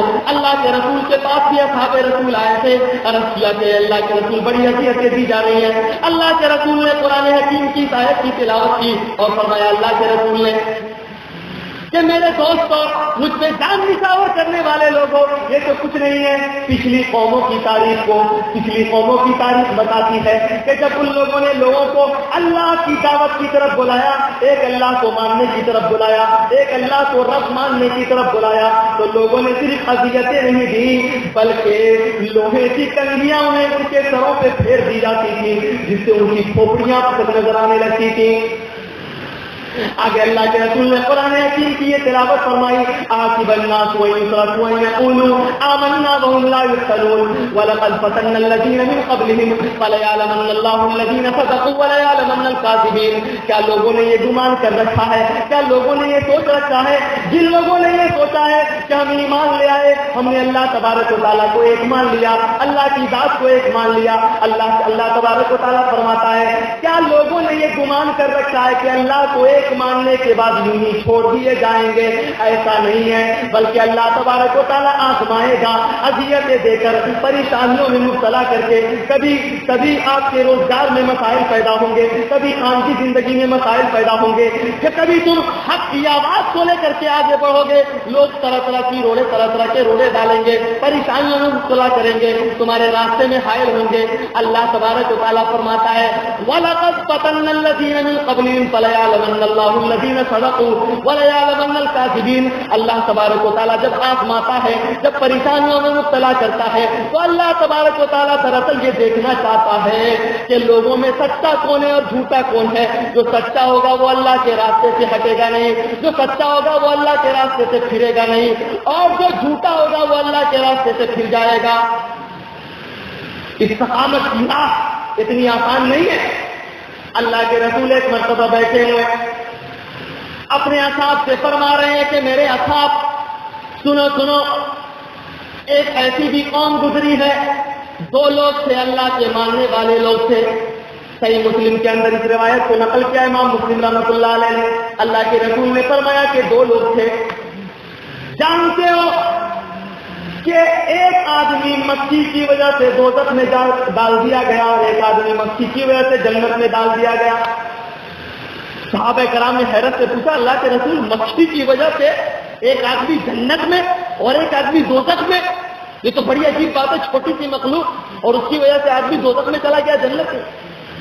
لوگ سمجھتے ہیں، بولتے ہیں نا چلو تھوڑا اس کو بھی پرنام کر لیتے ہیں، اس کو بھی آداب کر لیتے ہیں، قبر پہ بھی دستک دے دیتے ہیں، ضرورت پڑی تو چلو بابا کے پیر بھی چوم لیتے ہیں. اتنا آسان نہیں ہے. اس پیشانی کو معمولی مت سمجھو. ایک موقع سے ایک جگہ تقریر کر رہا تھا، میں نے کہا کہ اللہ تبارک و تعالیٰ کے علاوہ کسی کے لیے بھی سجدہ نہیں ہے. ایک بیچارہ سمجھدار باشعور آدمی، ابھی جو مولانا نے میری ایک نظم پڑھی نا اس کے اندر ایک شعر ہے، اس کا پس منظر بھی یہی ہے، کیا ہری پگڑی ہی جبہ میں چھپا اسلام ہے، اس طرح تم قوم کو الو بنانا چھوڑ دو. کچھ لوگ یہ سمجھتے ہیں کہ لباس پہنا لو گے تو لگتا ہے کہ کہیں سے پورا افتاء کا کوئی شعبہ اس کے اسی لباس کے اندر چسپا کر دیا گیا. لوگ یہ سمجھتے ہیں ساری ڈگری مجھے مل گئی، اب مولانا بیکار ہے، عالم بیکار ہے، پادری بیکار ہے. پھٹ سے ایک آدمی کھڑا ہوتا ہے، بولتا کیا ہے کہ مولانا آپ نے کہا کہ اللہ کے علاوہ دوسروں کو سجدہ نہیں ہونا چاہیے. آپ کو پتا ہے کہ اللہ کے پاس جو آدمی سر جھکاتا ہے وہ کون سا سجدہ ہے؟ کہ کون سا سجدہ ہے؟ سر جھکانے کا نام سجدہ کوئی نہیں ہے. یہ لوگ یہ تو نئی تعبیر آ گئی، نئی تعبیر. تو پھر کاہے کا نام سجدہ ہے؟ بولا مولانا سر جھکانے کا نام سجدہ نہیں ہے، سبحان ربی الاعلیٰ بولنے کا نام سجدہ ہے. یہ لوگ یہ تو نئی بات بتا رہا ہے، آپ تو کبھی نہ کسی کتاب میں پڑھی نہ کہیں سنی. تو پھر اس کو جو بولتے ہیں وہاں سے جاتے ہیں سجدہ کرنے کے لیے تم لوگ پہنچ جاتے ہو. وہ کیا چیز ہے؟ کہا کہ وہ سجدہ تعظیمی ہے. عملی عین نکالنے سے مفہوم بہت بڑا نہیں ہو جاتا. ہم نے کہا یار سجدہ کا مطلب تم نے یہ کہاں سے نکالا کہ سجدہ کا مطلب سبحان ربی الاعلیٰ ہوتا ہے؟ بولے ایسا ہے، عربی تو تم جانتے نہیں ہوگے، تمہاری بات سے سمجھ میں آ رہا. تم اردو ڈکشنری اٹھاؤ، فیروز اللغات بڑی آسان ہے، تھوڑی بہت اگر اردو آتی ہوگی تو پڑھ لو گے، اگر سن کر کے مولانا نہیں ہوئے ہوگے ٹھیک ہے. اس کو اٹھاؤ، اس کو اٹھانے کے بعد دیکھو کہ سجدہ کا مطلب کیا لکھا ہے. سجدہ کرنے کی جگہ، سجدہ کرنا اور شریعت کی اصطلاح میں اللہ تبارک و تعالیٰ کی بارگاہ میں جو دینی نیاز کم کیا جاتا ہے اس کو سجدہ کہتے ہیں. لیے اب بالکل فائر ہو گیا کہ یہ کون سی بات بتا رہے ہو. میں نے کہا کہ ایسا تمہاری بات سے تو جہالت ٹپک رہی ہے. اگر تمہارے قبیلے کا سب سے بڑا اگر عالم ہو پورا فاتحہ کا اگر شد ترجمہ کر دے گا تو انشاءاللہ میں اسے گفتگو کرنے کے لیے ہماری جماعت کے کسی بڑے عالم کی ضرورت نہیں ہے، کسی افتاء کے کسی مولانا کی ضرورت نہیں. میں اکیلا تمہارا مقابلہ کرنے کے لیے کافی ہوں. جھگڑا ہو رہا ہو گیا، پھر حالات وہاں پر خراب ہوئے، کشیدہ ہوئے، پھر اس کا دو معاملہ میں پتہ لگا. لوگ کیسی تعبیر اپنے پیٹ کو بڑھانے کے لیے، اپنے جسم کو اپنی وجاہت میں اضافہ کرنے کے لیے کیسی تعبیر و تشریح پیش کرتے ہیں. یہ تو بڑی حیرت انگیز بات ہے. اور اس ڈھانچے میں سب سے زیادہ اگر آتی ہے تو ہماری ماں اور بہنیں آتی ہیں، کہتی ہیں اہل حدیث ہیں اور پتہ چلا کہ دو تین تعبیر بھی ادھر باندھ کر کے رکھے، ادھر تو باندھ کر رکھیں گے کوئی دیکھ لے گا، ادھر باندھ لیتے. پتہ ہے آپ کو اللہ کے رسول کی بارگاہ میں ایک چند لوگ آئے، اللہ کے رسول نے ایک آدمی سے مسافہ تک نہیں کیا، صرف اس لیے کہ اس کے گلے میں تعبیر بدلی ہوئی. فقط اشرک مولانا بیٹھے ہوئے علماء کرام کو پتہ ہونا چاہیے اشرک کا جو صیغہ ہے بہت بڑا شرک ہے. اللہ کے رسول نے فرمایا کہ وہ شرک ہے. پتہ یہ چلا کہ آدمی نے اپنے معاملات میں اپنی پریشانیوں کا حل وہ چھوٹے سے کاغذ کے ٹکڑے کو سمجھ لیا. اللہ تبارک و تعالیٰ ایسے ہی موقع سے تو آزماتا، دیکھنا چاہتا کہ میرا بندہ میری ذات سے کتنا منسلک ہے. عقیدے کا مسئلہ، توحید کا مسئلہ اتنا آسان نہیں ہے. جنت کا جو وعدہ آیت کریمہ کے اندر کیا گیا، تتنزل علیہم الملائکہ، آسمان دنیا سے فرشتوں کی جماعت جو جنت کی بشارت کے لیے آتی ہے، ایسے لوگوں کے لیے آتی ہے جو استقامت دکھاتا ہے نازک سے نازک موقع پر. آپ کو پریشانیاں آئیں گی، مصیبتیں آئیں گی، لیکن آدمی آپ کو لقمہ دے گا، بتائے گا، حل بتائے گا، لیکن ایسے موقع سے آپ کو بھٹکنا نہیں. آپ کو ایسا نہیں ہے کہ اللہ تبارک و تعالیٰ کو رب بھی مان رہے ہیں، یہ بھی کر رہے ہیں، وہ بھی کر رہے ہیں، وہ بھی کر رہے ہیں، یہ بھی کر رہے ہیں، ہر کام کر رہے ہیں. اللہ کے رسول نے فرمایا اے میرے اصحاب، اے مجھ پہ جان نچھاور کرنے والے لوگوں، سنو، ایک آدمی مکھی کی وجہ سے جنت میں چلا گیا اور ایک آدمی مکھی کی وجہ سے دوزخ میں چلا گیا۔ تعویذ گنڈے باندھنے والوں، مزاروں پہ جا کر کے سجدہ ریز ہونے والوں، اے لوگوں، وہ لوگوں جن لوگوں کا ایمان کمزور ہو گیا، سنو سنو، اللہ کے رسول فرما رہے ہیں ایک مکھی کی وجہ سے ایک آدمی دوزخ میں اور ایک آدمی جنت میں۔ صحابی رسول نے حیرت سے پوچھا، اے اللہ کے رسول یہ کیسے ہو گیا؟ اللہ کے رسول نے پوری وضاحت فرمائی کہ سنو، ایک مرتبہ دو مسلمان ایک راستے سے گزر رہے تھے، اتفاق سے ایک بت خانہ تھا، اس کا مجاور وہاں بیٹھا ہوا رہتا تھا، اس کا اصول اور ضابطہ تھا، قانون تھا، لوگوں نے اپنا نیم بنا کر کے رکھا ہوا تھا کہ جو بھی آدمی اس راستے سے گزرے گا، جو بھی مسافر اس راستے سے گزرے گا، وہ جب تک بت کے اوپر کوئی نہ کوئی چیز چڑھا نہیں دے گا وہ آگے نہیں جا سکتا ہے۔ اگر وہ بغیر چڑھائے ہوئے جائے گا تو اس کا سر تن سے جدا کر دیا جائے گا۔ یہ قانون لوگوں نے بنا کر کے رکھا ہوا تھا۔ ظاہر جان کی کو پیرا پیاری نہیں ہوتی ہے۔ اللہ کے رسول نے فرمایا کہ دو لوگ آئے، مسافر سے نہتے تھے، ہاتھ میں کچھ نہیں، جیب میں پیسہ نہیں، دونوں کے دونوں لوگ راستے سے گزرے۔ مجاور نے دو اجنبی کو دیکھا، آواز بھی قریب بلایا، کہا کہ کہاں سے آ رہے ہو؟ نام پتہ پوچھنے کے بعد کہا آگے بڑھنے سے پہلے تمہیں یہاں سے گزرنے کا ضابطہ اور اصول معلوم ہے کہ نہیں؟ کہا کہ آپ ہی بتا دیجئے، مجھے تو معلوم نہیں۔ کہا کہ سنو، جب تک کہ تم دونوں مسلمان سے اس بات کو یاد رکھے، دونوں اللہ تبارک و تعالیٰ کی ذات کو ایک مانتے تھے، اللہ کے سامنے سجدہ ریز ہوتے تھے، اللہ کی عبادت کرتے تھے، روزی میں مسائل میں اسی کو پکارتے تھے۔ مجاور نے کہا کہ تمہیں اس کا قانون معلوم ہے کہ نہیں؟ مسلمان نے کہا کہ مجھے اس کا قانون تو معلوم نہیں، تم مجھے بتاؤ کہ کیا قانون ہے؟ کہا کہ قانون یہ ہے کہ جب تک کوئی چیز تم اس بت کے اوپر نہیں چڑھا دو گے تمہیں آگے بڑھنے کی اجازت نہیں دی جائے گی۔ اگر تم نہیں چڑھاؤ گے تمہیں قتل کر دیا جائے گا، اگر تم چڑھا جاؤ گے تو تمہیں بخش دیا جائے گا، تمہیں چھوڑ دیا جائے گا۔ دونوں مسلمان تھے، ایک آدمی کا ایمان متزلزل ہوا، سوچنے لگے کہ چلو کوئی نہ کوئی چیز چڑھا دیتے ہیں۔ تو پہلے دونوں آدمی نے عذر پیش کیا کہ بھائی میرے پاس تو کوئی چیز ہے ہی نہیں، میں کیا چڑھاؤں؟ مجاہد نے کہا کہ اگر کوئی چیز چڑھانے کے لیے نہیں ہے تو ایک مکھی مار کر چڑھا دو، لیکن چڑھا کے جانا ہوگا۔ ایک مسلمان نے سوچا کہ ایک مکھی کا سوال ہے، چلو چڑھا دیتے ہیں، تیار ہو گئے۔ اور ایک مسلمان سے کہا گیا، اس مسلمان نے کہا کہ میں ہرگز نہیں، اللہ کی ذات کو ایک مانتا ہوں، اللہ تبارک و تعالیٰ کے سامنے جھکتا ہوں، میں اللہ کے علاوہ کسی کے لیے بھی چڑھاوا نہیں چڑھا سکتا، اللہ کے علاوہ کسی بھی چیز پر اللہ تبارک و تعالیٰ کے علاوہ کسی کا نام نہیں لے سکتا۔ وہ بالکل رجد ہو گئے اور بولنے لگے کہ تم میرے ساتھ جو بھی سلوک کرو، لیکن میں مکھی بھی حقیر مخلوق ہے تو کیا ہوا، لیکن میں اس حقیر مخلوق کو بھی اللہ کے لیے اللہ سے ڈرتا ہوں، اس لیے میں اس بت پر نہیں چڑھا سکتا ہوں۔ مجاہد نے کہا لیکن تیار نہ ہوئے، بہت کوشش کی۔ ایک آدمی نے سوچا کہ چلو چڑھا دیتے ہیں، ایک مسلمان نے چڑھا دیا۔ مجاہد نے کہا کہ جاؤ، تمہارے جانے کا راستہ صاف ہے۔ دوسرے نے نہیں چڑھایا، مجاہد نے اپنے ماننے والوں سے کہا کہ اس کو مار دو، اس کو ختم کر دو۔ دوسرا مسلمان ختم کر دیا گیا۔ اللہ کے رسول کا جملہ ملاحظہ فرمائیے، نبی کونین جناب محمد رسول اللہ صلی اللہ علیہ وسلم فرماتے ہیں صحابی رسول سے، اے میرے دوستوں، مجھ پہ جان نچھاور کرنے والے لوگوں، اللہ کی ذات کو ایک ماننے والے لوگوں، اللہ کو رب ماننے والے لوگوں، سنو، جس آدمی نے مکھی کو مار کے بت پہ چڑھا دیا، اللہ تبارک و تعالیٰ نے اس کو دوزخ میں ڈال دیا، اور جس آدمی نے مکھی کو نہیں چڑھانا گوارا کیا اللہ کے لیے، اللہ کے خوف سے اس نے مکھی کو بھی چلانا گوارا نہ کیا، اللہ کی ذات پہ شرک نہ کیا، اللہ کے رسول فرماتے ہیں کہ اللہ تبارک و تعالیٰ نے اس کے لیے جنت کا فرمان صادر کر دیا، وہ جنت میں۔ اللہ اکبر، کتنا نازک مسئلہ، کتنا نازک مسئلہ، لیکن لوگ آسان سمجھتے ہیں۔ کسی بھی چیز میں، کسی بھی معاملے میں، کہیں بھی، یہی وجہ تو ہے کہ آپ جہاں بھی جائیں، ڈٹنے نہ ڈٹنے کی وجہ سے آدمی ہر جگہ پریشان ہے۔ اور میں آپ کو بتاؤں اسلامی احکام کی ایک خوبی یہ ہے کہ اسلامی احکام اور اسلامی فلسفے کو آپ زندگی کے کسی بھی نظام کے اندر نافذ کیجیے، آپ کامیاب ہو جائیے۔ تجارت کے میدان میں تھوڑی دیر کے لیے آپ کو ایک مثال دینا چاہتا ہوں۔ اگر آپ تجارت کے میدان میں ہیں، معیشت کے میدان میں، تو میں آپ کو ایک بات بتاؤں، آدمی اگر ڈٹے رہے، کسی بھی کام کو اگر کرتا رہے تو اس کے اندر ترقی ہوتی ہے، اس کے اندر وہ آدمی ڈیولپ کرتا ہے۔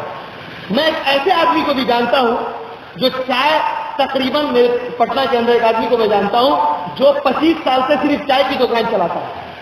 اس کے بغل میں ایک آدمی ہے جو کرانے کی دکان کھلے ہوا ہے، یعنی اس کے پاس جو پورا سامان ہے وہ تقریباً لاکھوں روپے کا ہوگا، اور اس آدمی کے پاس جو سامان ہے وہ کچھ ہزار روپے کا ہوگا۔ 25 سال سے چائے کی دکان ہے، لیکن آپ کو یہ جان کے حیرت ہوگی کہ اس چائے دکاندار کا بیٹا کیمبرج یونیورسٹی کے اندر پڑھتا ہے۔ اس کو بہت سارے اخبارات نے بھی پبلش کیا تھا، چھاپا تھا، کیمبرج یونیورسٹی کے اندر پڑھتا ہے۔ اور وہ کرانے کا دکان جو بغل میں ہے، اس کا بیٹا آج بھی ایک معمولی پرائیویٹ اسکول، سرکاری اسکول میں پڑھتا ہے۔ ایک بیٹا اگر پرائیویٹ اسکول میں پڑھتا بھی ہے تو وقت سے اس کی وہ فیس ادا نہیں کرتا۔ کیوں ایسا کیوں ہوا؟ ایک چائے کا دکاندار بیٹا پڑھے کیمبرج یونیورسٹی میں، اور ایک کرانے کا دکاندار فیس دینے کے لیے صحیح، اس کے پاس پیسہ نہیں۔ کیوں؟ اس لیے کہ اس کرانے کے دکاندار کا حال یہ ہے کہ ہر 4 سال کے بعد اپنا آئٹم وہ بدلتا رہتا ہے، اپنے آئٹم کو تبدیل کرتا رہتا ہے، چیزوں کو بدلتا رہتا ہے۔ یہ نہیں چلا تو اس کو کھول لیا، یہ نہیں چلا تو اس کو کھول لیا۔ لیکن وہ چائے کا دکاندار آدمی مستقل ایک چیز کو کر رہا ہے۔ نوجوانوں، ہمارے تجارت میں کام کرنے والے لوگوں، سنو اس بات کو، وہ مستقل چائے بیچتا ہے، دن بھر میں تقریباً اس کا انکم 10,000 سے زیادہ ہے۔ اتنی چائے بکتی ہے اس کی کہ لوگ 10-10, 15-15 کلومیٹر سے اپنا پیٹرول 20 روپے 30 روپے کا جلا کر کے صرف اس کی ایک کپ چائے پینے کے لیے آتے ہیں۔ پتہ یہ چلا کہ جو چیزیں اوریجنل ہوتی ہیں، جن چیزوں میں آدمی محنت کرتا ہے، ان چیزوں میں اللہ تبارک و تعالیٰ ترقی دیتا ہے۔ جن چیزوں میں آدمی کوشش کرتا ہے، لگا رہتا ہے، ایسا نہیں کہ چھوٹی چھوٹی چیزیں آئیں، وہ ہٹ گیا، ختم ہو گیا اور چھوڑ دیا اور پھر دوسرا راستے کا انتخاب کر لیتا ہے۔ عام طور پہ ایسا ہو رہا ہے، لوگ 1 سال 1.5 مہینہ 2 مہینہ 4 مہینہ کوئی تجارت کرتے ہیں، کاروبار کرتے ہیں، اور تھوڑی سی پریشانی ہوئی، اس کو چھوڑ کے دوسرا راستے کا انتخاب کر لیتے ہیں۔ دنیا کا ایک بہت بڑا فلسفر لکھتا ہے کہ ایک انسان کو کامیاب ہونے کے لیے، ایک کامیاب انسان کے لیے جب دنیا کی ساری راہیں بند ہو جاتی ہیں، اس کی آنکھیں اگر دیکھیں تو وہاں بھی کوئی نہ کوئی راستہ کھلا ہوا ہے، بس دیکھنے والے کی آنکھیں چاہیے۔ ہم آنکھیں مد لیتے ہیں، پریشان ہو جاتے ہیں، حیران ہو جاتے ہیں۔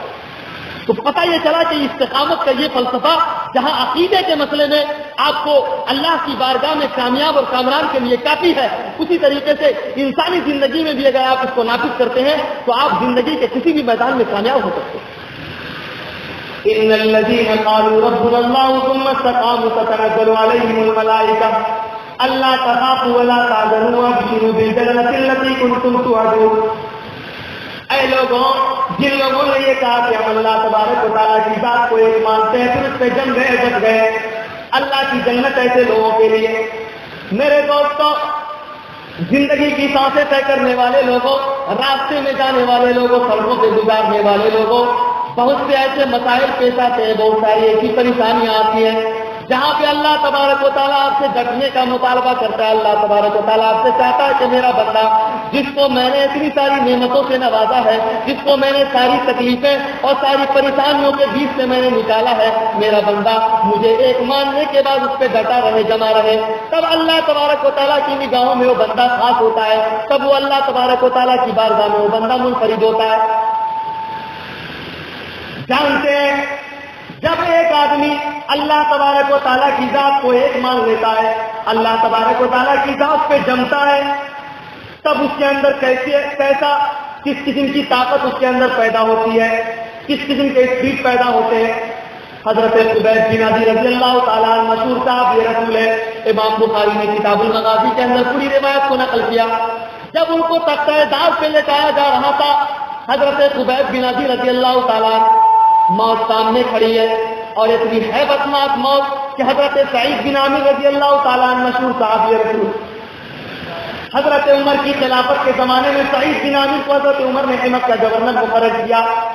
کہتے ہیں کہ حضرت خبیب بن عدی کو جب تک داغ پہ لے جایا جا رہا تھا میں اپنی آنکھوں سے وہ منظر دیکھ رہا تھا.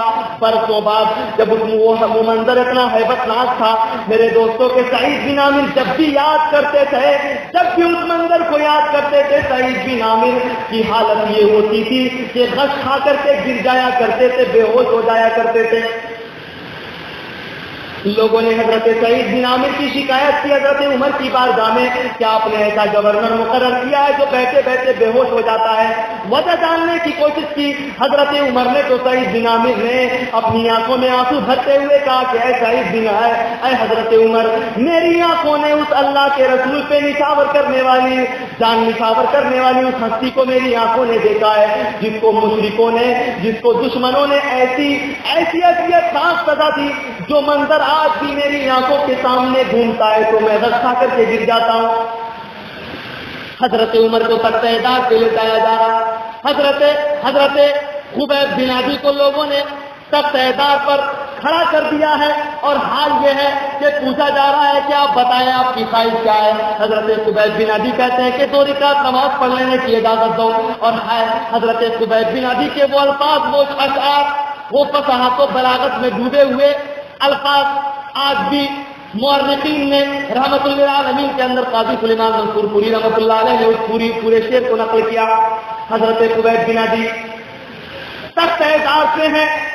دشمنوں نے آ کر کے قریب میں کہا استقامت دیکھو, عقیدے کی مضبوطی دیکھو, موت سامنے کھڑی ہے. اسی لیے میں اکثر کہا کرتا ہوں کہ مسلمان اور ڈر ایک جگہ جمع نہیں ہو سکتا.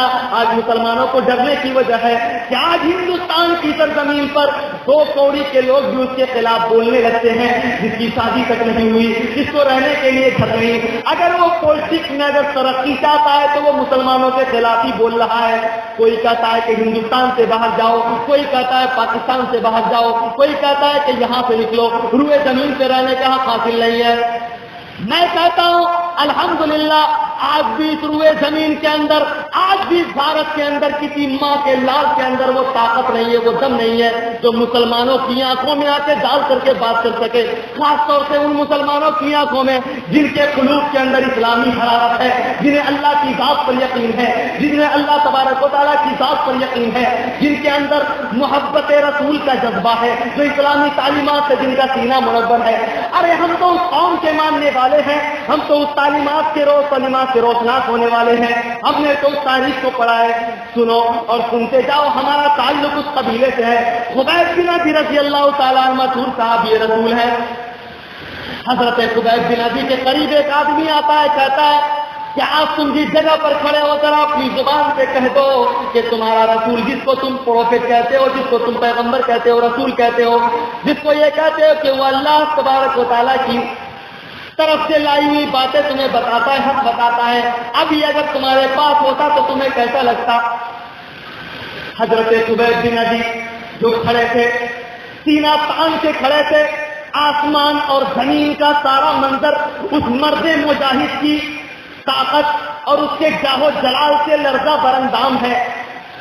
کھڑے ہوئے لوگ اس کی آنکھوں میں دیکھ رہے ہیں کہ خوف نظر آ جائے, لیکن حضرت خبیب بن عدی کی آنکھوں میں تو اتنی خوبصورت سا تبسم دکھائی دے رہا ہے کہ دیکھنے والی آنکھیں حیران ہیں کہ موت کے قریب پہنچ کر بھی آنکھوں کے اندر اتنی چمک. اللہ اکبر, پہلی مرتبہ اس روئے زمین پر کسی مرد مجاہد کو دیکھا ہے جو موت سامنے کھڑی ہے لیکن آنکھوں کی چمک نہیں گئی.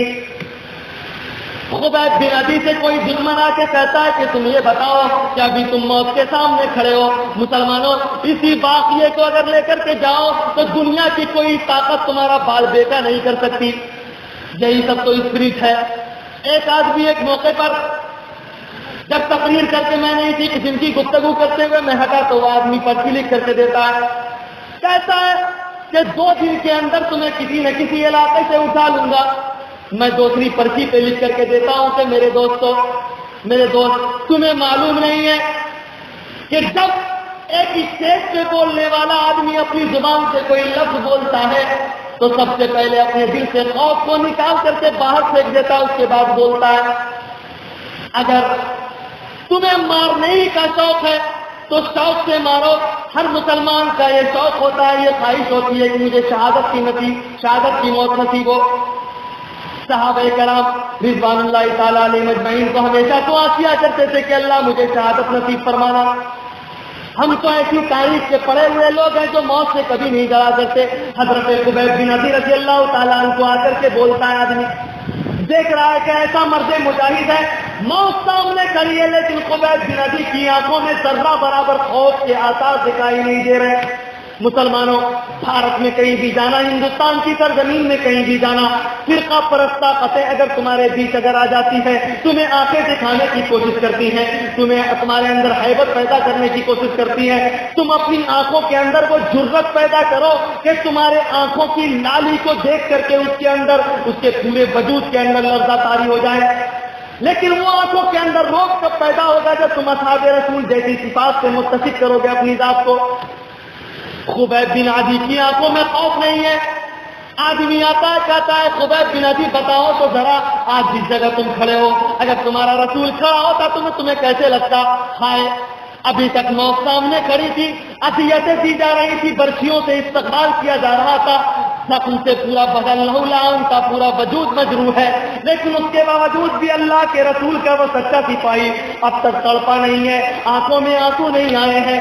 لیکن جب اس نے یہ کہا کہ اگر تمہاری جگہ پر تمہارا رسول ہوتا تو تمہیں کیسا لگتا, ان کی آنکھوں میں آنسو آ گئے. کہا کہ احمق ہے, بے وقوف ہے, بزدل, تمہیں پتہ نہیں ہے کہ ہمارا رسول تو اتنا عظیم ہے, اتنی عظیم المرتبہ شخصیت ہے, وہ تو ایسی ذات ہے, ان پہ تو ہم ایسے مرمٹنے والے لوگ ہیں کہ اللہ کے رسول اگر پہاڑ کی بلندی سے کہیں کہ تم جا کر کے کود جاؤ تو میں اللہ کے رسول سے سوال نہ کروں کہ اللہ کے رسول میں کیوں کودوں.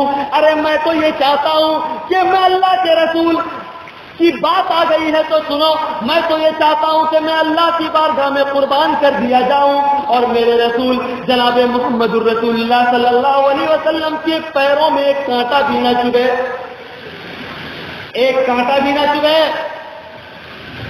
اتنا آسان نہیں ہے مسلمان ہونا, اتنا آسان نہیں ہے محب رسول ہونا, اتنا آسان نہیں ہے خود کو اہل حدیث کہنا, اتنا آسان نہیں ہے کتاب و سنت کا پیغمبر کہنا, اتنا آسان نہیں ہے اسلاف کے قدموں کے نقوش پہ چلنا. میرے مسلمان بھائیوں, وہ پیدا کرنا ہوگا وہ جرت. لا یؤمن احدکم حتی اکون احب الیہ من والدی وولدی والناس اجمعین. اس موقع پر اللہ کے رسول نے فرمایا, حضرت ابو بکر صدیق اللہ کے رسول کی بارگاہ میں پیش کر رہے ہیں.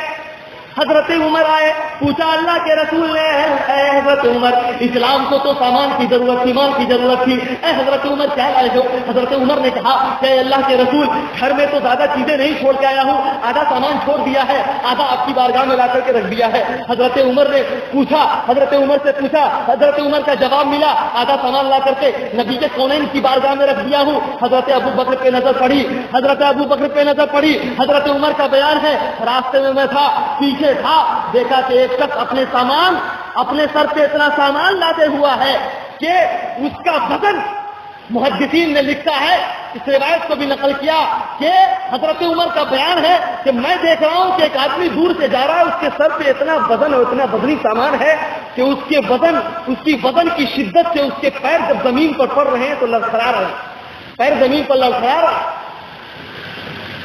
قریب میں جا کر دیکھا, اللہ اکبر, حضرت ابو بکر صدیق رضی اللہ تعالی عنہ کی ذات. کیا کہنا اس کے بارے میں؟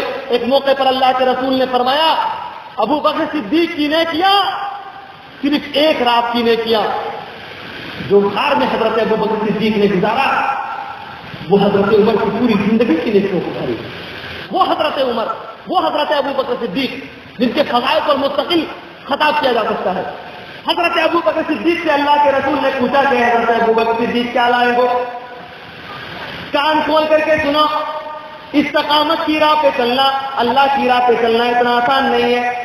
مولانا اگر کوئی علاقے کا کوئی آدمی بچوں کو روٹیاں کھلا کر, کھچڑیاں کھلا کر مدارس کو چلانے والے یہ علماء کرام کی جماعت جب آ جاتی ہے پیسے کے لیے, اگر وہ چاہے تو حرام راستوں کا بھی انتخاب کر سکتے ہیں, لیکن اس کے باوجود معمولی تنخواہ پہ مسجدوں اور مدرسوں میں کام کرنے والے لوگوں کو, حقیر نظروں سے دیکھنے والے لوگوں, جب تمہیں چندہ کے لیے آ جائیں تو تم اسے غلط قسم کے الفاظ نکالتے ہو, راستہ مول لیتے ہو. سنو, اللہ کے رسول کی بارگاہ میں حضرت ابوبکر صدیق سے پوچھا گیا، حضرت ابوبکر صدیق سامان تو لائے ہو لیکن اپنے لیے کیا چھوڑے ہو؟ فرمایا حضرت ابوبکر صدیق نے، اللہ کے رسول میں نے اپنے گھر کے لوگوں کو اللہ اور اس کے رسول کے حوالے کر دیا ہے، جتنا سامان تھا میں نے آپ کی بارگاہ میں لا کے اکٹھا کر دیا۔ حضرت عمر کا جواب تھا کہ میں نے آدھا سامان رکھا ہے، آدھا آپ کی بارگاہ میں رکھا۔ حضرت ابوبکر کا جواب کہ اللہ کے رسول ساری چیزیں لا کے رکھ دیا ہوں۔ یہ بھی استقامت کی راہ تھی، دیکھنا تھا کہ کس آدمی کے اندر کتنی طاقت ہے، کس کے اندر ڈٹنے کی طاقت ہے، کون اللہ اور اس کے رسول پر، اسلام پہ مر مٹنے کی طاقت، اسلام کی راہ میں لٹانے کی طاقت کس کے اندر کی کیسی ہے۔ جب حضرت عمر نے کہا کہ اللہ کے رسول آدھا گھر والوں کے لیے چھوڑا ہوں، اللہ کے رسول نے فرمایا لا یؤمن احدکم حتی اکون احب الیہ من والدہ وولدہ والناس اجمعین۔ اے حضرت عمر، اس وقت تک تم کامل مومن نہیں ہو سکتے جب تک کہ میں تمہارے نزدیک تمہارے والدین سے، تمہاری اولاد سے بھی زیادہ محبوب ترین نہ ہو جاؤں۔ اللہ کے رسول کے احکامات کو معمولی سمجھنے والوں، قرآنی تعلیمات، اللہ کے رسول کی بتائی ہوئی باتیں اتنی آسان نہیں ہے کہ آپ اس مجلس میں کسی مولانا سے سن لو اور سن کر کے جا کے بھلا دو۔ ماں بہنوں کے لیے بھی آج کل آپ نے بھی استقامت کی راہ کو چھوڑ دیا ہے۔ آپ بھی یہ سمجھتے ہیں کہ شوہر تو دیکھنے نہیں جا رہا ہے، شوہر تو ہمارا چراغ لینے نہیں جا رہا ہے، جیسے چاہیں ہم جس طریقے سے چاہیں گزارتے رہیں۔ اسلام کے نام پر قربان ہونے والی، اللہ اکبر، حضرت سمیہ کو کون نہیں جانتا؟ جانتے ہیں آج ہماری ماں اور بہنوں کو ذرا ذرا سی پریشانی آتی ہے، تھوڑی تھوڑی سی مصیبتیں آتی ہیں، دل کو چھوٹا کر لیتے ہیں۔ کسی سے اگر معلوم ہوا کہ فلانے سے آپ تعبیر دیتے ہیں، پھونک دیتے ہیں، ساری چیزیں ختم ہو جاتی ہیں۔ بڑی حیرت کی بات ہے۔ میں آپ لوگوں کی جانکاری میں اضافہ کے لیے کہوں کہ میرا تعلق بھی پورے طور پر بدعتی گھرانے ہی سے تھا۔ میں اپنے گاؤں کا، اپنے قبیلے کا، اپنے علاقے کا، اور یہ کہہ لیجیے کہ اپنے خاندان کا پہلا علیبی تو الحمدللہ، اور دعا کیجیے کہ اللہ تبارک و تعالیٰ میری موت بھی اسی پر دے۔ میرے نانا اپنے علاقے کے بہت بڑے پیر تھے، بہت بڑے پیر۔ میں نے آخری وقت میں ان سے کہا زبردست تھا، ان کا روب و دبدبہ ایسا تھا کہ کوئی آدمی ان کے سامنے آنکھ ڈال کے بات کرنے کی ضرورت نہیں کر سکتا تھا۔ میں نے آخری عمر میں ہمت جٹائی، اللہ کے لیے جب کوئی کام کرنا چاہیں گے تو اللہ تبارک و تعالیٰ آپ کے اندر طاقت پیدا کر دے گا۔ ڈرو گے اس وقت جب تمہارے ایمان کے اندر کا جرم۔ میں نے کہا نانا اللہ سے آپ معافی طلب کیجیے، ورنہ جس حالت میں آپ مر رہے ہیں اللہ تبارک و تعالیٰ آپ کو معاف نہیں کرے گا۔ اسلام سے آپ کی موت تو ہو ہی نہیں سکتی ہے میرے عقیدے کے مطابق۔ میری طبیعت خراب ہوئی ایک مرتبہ، پورا وجود سوکھ کر کے کانٹا ہو گیا، طبیعت بہت زیادہ خراب ہو گئی، اور آپ کو جان کے حیرت ہوگی میں بتاتا ہوں مولانا نہیں ہوا تھا اس وقت، دوسری تیسری جماعت میں پڑھتا تھا۔ میرے گھر کے لوگوں نے کہا بیٹا طبیعت بہت زیادہ خراب ہو رہی ہے، کئی دن ہو گئے پانی چڑھتے ہوئے، دوائیں لے لو، یہ کھا لو وہ کھا لو۔ بہت دن ہو گئے، سارے ڈاکٹروں سے دکھا دیا، خون کا چیک اپ بھی کرا لیا، تمہاری طبیعت خراب ہے، ٹھیک نہیں ہو رہی ہے۔ ایسا کرتے ہیں چلو نانا کے پاس ایک ڈنڈا بنوا دیتے ہیں، جس میں کہ باندھتے ہیں نا کئی طرح کے، پتہ نہیں کیا پڑھ کے پھوٹتے ہیں یار، مجھے تو پوری حدیثیں میں تلاش کے رہ گیا، کہیں کہیں ایسی چیزیں نظر نہیں آئی جس کو پڑھ کے پھوٹا جائے۔ تو پڑھ کے پھوٹتے کون سی چیزیں بھائی؟ وہی ساری چیزیں۔ پتہ چلا کہ کسی میں کتا کا تذکرہ ہے، تو کسی کا بیل کا تذکرہ ہے، تو کسی گندی چیزوں کا تذکرہ ہے۔ اور آپ کو معلوم ہونا چاہیے کہ اس طرح کی جتنی بھی چیزیں ہیں وہ جادوئی عمل ہے، اور جادو کرنے والا بالاتفاق بلا تفریق نسل و ملت، اگر وہ اسلامی شریعت کے اندر ہے، اگر اسلامی قانون کے اندر ہے، تو ایسے شخص کو موت کے گھاٹ ڈال دیا جائے، کوئی اس کے ساتھ کمپرومائز نہیں۔ لوگوں نے کہا کہ میرے بیٹے میرے لال، والد گرامی قریب آئے، کہا کہ جاؤ چلتے ہیں نانا سے ڈنڈا بنوا لیتے۔ میں نے کہا کہ ابو میں نے جو کتابیں پڑھی ہیں، اللہ کا شکر ایسا ہے کہ سب سے پہلے جب دوسری جماعت میں پڑھے تو اللہ تبارک و تعالیٰ ہمارے اسلاف کی خدمتوں کو قبول فرمائے، اللہ تبارک و تعالیٰ ان کی محنتوں کو قبول فرمائے۔ کتنا ذہین وہ آدمی تھا جس آدمی نے شروع ہی کی جماعتوں میں عقیدے کی کتاب کو داخل کر دیا، تقویۃ الایمان کو، اسی تقویۃ الایمان کے اندر عقیدے کی کتاب ہے، اسی کے اندر آج بھی مجھے وہ حدیث یاد ہے. اللہ اکبر. میرے استاد جتنے بھی لوگ ہیں اللہ تبارک و تعالیٰ ان کی خدمتوں کو قبول فرمائے, اللہ تبارک و تعالیٰ ان کی کوششوں کو قبول فرمائے, اللہ تبارک و تعالیٰ انہیں جنت نصیب کرے. انہوں نے جو حدیثیں رٹنائی وہ اتنا اکبر ہو گئی وہ حدیث جو آج بھی یاد ہے. جی چاہتا ہے کہ میں سنا دوں آپ لوگوں کو تاکہ وہ حدیث پھر سے دوہرا دوں. اخرج البخاری عن ربيع بنت معاذ بن عفراء قالت جاء النبي صلى الله عليه وسلم. اخرج البخاری عن ربيع بنت معاذ بن عفراء قالت جاء النبي صلى الله عليه وسلم. اس کے اندر ہے پوری حدیث کے اندر کہ اللہ کے رسول آئے جو رجات لنا يضربن بالدف وينظرن من قتل من آبائي يوم بدر قالت احداهن وفينا نبي يعلم ما في غد فقال دعي هذا وقولي بالذي كنت تقولين. بچیوں نے دف بجاتے ہوئے کہا کہ ہم لوگوں کے بیچ ایک ایسا رسول ہے جو کل کی باتوں کو جانتا. اللہ کے رسول نے فرمایا فقال دعي هذا, چھوڑو اس کو جو پہلے کہہ رہی تھی وہی کہو. تاریخ بیان کرنے کی اچھی بات ہے لیکن میں کل کی باتوں کو نہیں جانتا. وہ حدیثیں جو آدمی پڑھا ہوا پڑھو سمجھو, اتنا آسان نہیں ہے دین کے راستے پر چلنا. میں نے کہا کہ نہیں, اللہ تبارک و تعالیٰ نے اگر میری خدمت میں اس طبیعت خراب ہونے کے ذریعے موت لکھی ہوگی تو دنیا کا کوئی بھی آدمی مجھے بتا نہیں سکتا ہے. ابو والد گرامی والدہ سے کہا کہ امی آپ کا یہ جذبہ, آپ کے احساسات ہمدردی کے ابھرتے ہوئے ہمدردی کے سیڑھیوں کے سہارے, ہمدردیوں کے سہارے یہ اٹھتے ہوئے اقدام آپ کو مبارک ہو, لیکن مجھے نانا ضرور ہے خاندان کا ہونے کی وجہ سے میں عزت کرتا ہوں, لیکن میں ان کے عمل کو ان کے کام کو بہت حقیر نظروں سے دیکھتا ہوں. مجھے کبھی یہ گوارا نہیں ہے کہ میں اپنے گنڈے میں اس شرک کی حقیقت کو رکھوں, اپنے گلے کے اندر اس شرک کی حقیقت کو رکھتا ہوں. لوگوں نے کہا کہ بیوقوف پاگل ہو گیا. گاؤں میں میٹنگ ہوئی, کہا کہ لگتا ہے بات پھیلتی ہے نا, لوگوں نے کہا کہ لگتا ہے کہ تمہارا بیٹا وہابی ہو گیا, ایسا کرو اس کو بھیج دیتے ہیں وہاں پر میٹنگیں ہوئی. لوگوں نے کہا کہ چلو اس کو نکالو یہاں سے. ہم نے کہا کہ ابو اب تک تو جو میں پڑھا ہوں مجھے تو اب تک یہ سمجھ میں نہیں آیا کہ وہابی کیا ہے اور یہ کیا ہے. میں تو قرآن اور حدیثیں پڑھ رہا ہوں, میں بہت زیادہ مدرسے اور ادارے بدل چکا ہوں, اب نہیں بدلوں گا, میرے پیر پھٹ گئے. اللہ تبارک و تعالیٰ جسے حق کے راستے پر چلانا چاہے اسے کون روک سکتا ہے. میں یہ سمجھ سکتا ہوں کہ یہ اللہ تبارک و تعالیٰ کی مشیت تھی, ورنہ کون آدمی نہیں چاہتا ہے, اس عمر میں کون بچہ چاہے گا کہ باپ کے حکم سے بات کی بات سے سماج کے بات سے روزانی کرے. اور اللہ تبارک و تعالیٰ کا میں جتنا شکریہ ادا کروں کم, اور الحمدللہ ثم الحمدللہ اللہ تبارک و تعالیٰ کا بہت بڑا شکر ہے کہ مالک کون مکان نے کچھ حق کی دولت سے مجھے روشناس کیا ہے, جو آج دنیا کے کسی بھی میدان میں کوئی آدمی میرے راستے سے مجھے بچا نہیں سکتا. میری ماں اور بہن سنو, اتنا آسان نہیں ہے جنت کا راستہ. حضرت سمیہ رضی اللہ تعالیٰ مشہور صحابیہ, اللہ کے رسول کی ماننے والی, اللہ کے رسول کی تعلیمات پہ عمل کرنے والی میری ماں اور بہنیں بڑی آسانی سے کسی چیز میں الگ ہو جاتی ہیں. حال تو یہ ہے کہ نئی تہذیب سے اس درجہ متاثر ہو جاتی ہیں. نئی تہذیب یہ نہیں سوچتی ہے کہ نئے نئے کپڑوں کے ذریعے, نئے نئے لباس کے ذریعے ہمارے سماج پر, ہماری تہذیب پر ڈھاکہ ڈالنے کی کوشش کی جا رہی ہے. کپڑے چھوٹے ہوتے چلے جا رہے ہیں, مردوں کے کپڑے تو چھوٹے ہو ہی رہے ہیں, عورتوں کے کپڑے بھی چھوٹے ہوتے جا رہے ہیں. جہاں پر بھی استقامت کی ضرورت ہے آپ کو دیکھا جا رہا ہے کہ آپ بولا جاتا ہے کہ نزا ظاہر پرستی پر اگر کچھ عقل و دانش ہے, نزا ظاہر پرستی پر اگر کچھ عقل و دانش ہے, چمکتا جو نظر آتا ہے وہ سونا نہیں ہوتا. چمکتی ہوئی چیزیں ناگن اسے ہی جان لے دنیا ہے جس کا نام لاکھ آستی میں پالیے دستی ضرور ہے. یہ چمکتی چھلکتی اور دل کو لساتی ہوئی دنیا جس کے پیچھے آپ پاگلوں کی طرف بھاگ رہے ہیں, دراصل یہ آپ کی آنکھوں کا فریب ہے.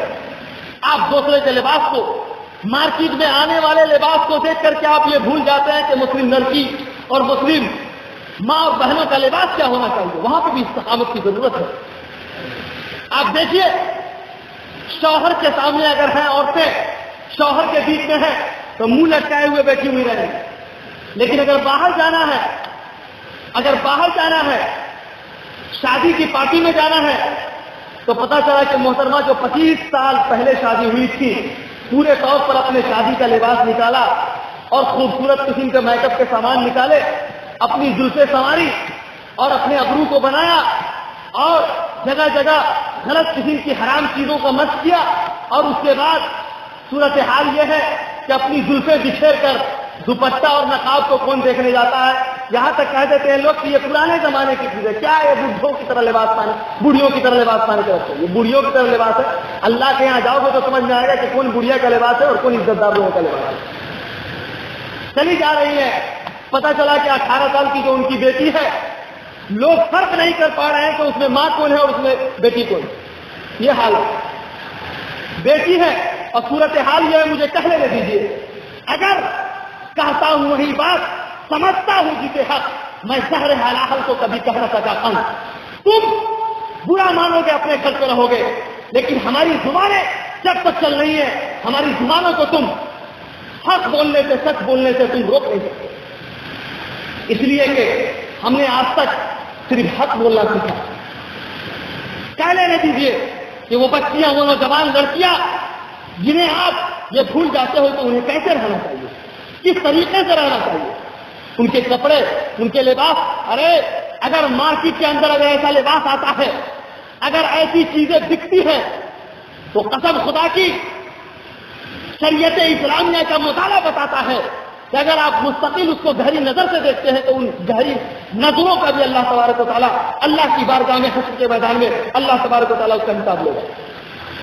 تمہیں چاہیے کہ دردی سے تم آرڈر دے کر کے تمہارے جو وضع تھا، تمہارے جو لباس ہونا چاہیے، جس کو قرآن حکیم نے کہا جلا بھی بہن، ایسا لباس جو پورے طور پہ ڈھکا ہو، ڈھیلا ڈالا، جہاں ظاہر کرنا ہے وہاں ظاہر کرو، الا ما ظہر منہا، جہاں پر ظاہر کرنا ہے وہاں ظاہر کرو، وہاں ضرورت ہے ڈھکنے کی، استقامت کی۔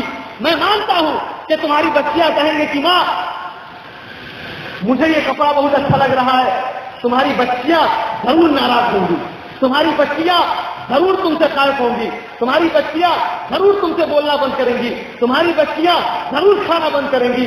میری ماں ہو تب، والدین ہو تب، بھائی ہو تب، اگر چچا ہو تب، ماما ہو تب، تمام لوگوں کو سننا چاہیے کہ وہ ضرور آپ کی مخالفت کریں گی، آپ سے ناراض ہوں گی، لیکن لوگوں کی ناراضگیاں آپ برداشت کرتے ہو، دوسرے معاملے میں برداشت کرتے ہو، کبھی اللہ تبارک و تعالیٰ کے لیے ناراضگی برداشت کر کے دیکھو، اللہ کے لیے برداشت کر کے دیکھو۔ کہو کہ چاہے تم کھانا کھاؤ یا نہ کھاؤ، لیکن تمہارے ناجائز خواہشات کی تکمیل میں نہیں کر سکتا۔ سعد بن ابی وقاص کی طرح جب اسلام لائے، حضرت سعد بن ابی وقاص رضی اللہ تعالیٰ عنہ پڑھو، مورخین نے لکھا ہے تقریباً تاریخ کی جتنی بھی مستند کتابیں ہیں، تمام کتابوں کو اٹھاؤ، یہ تاریخ تمہیں ملے گی۔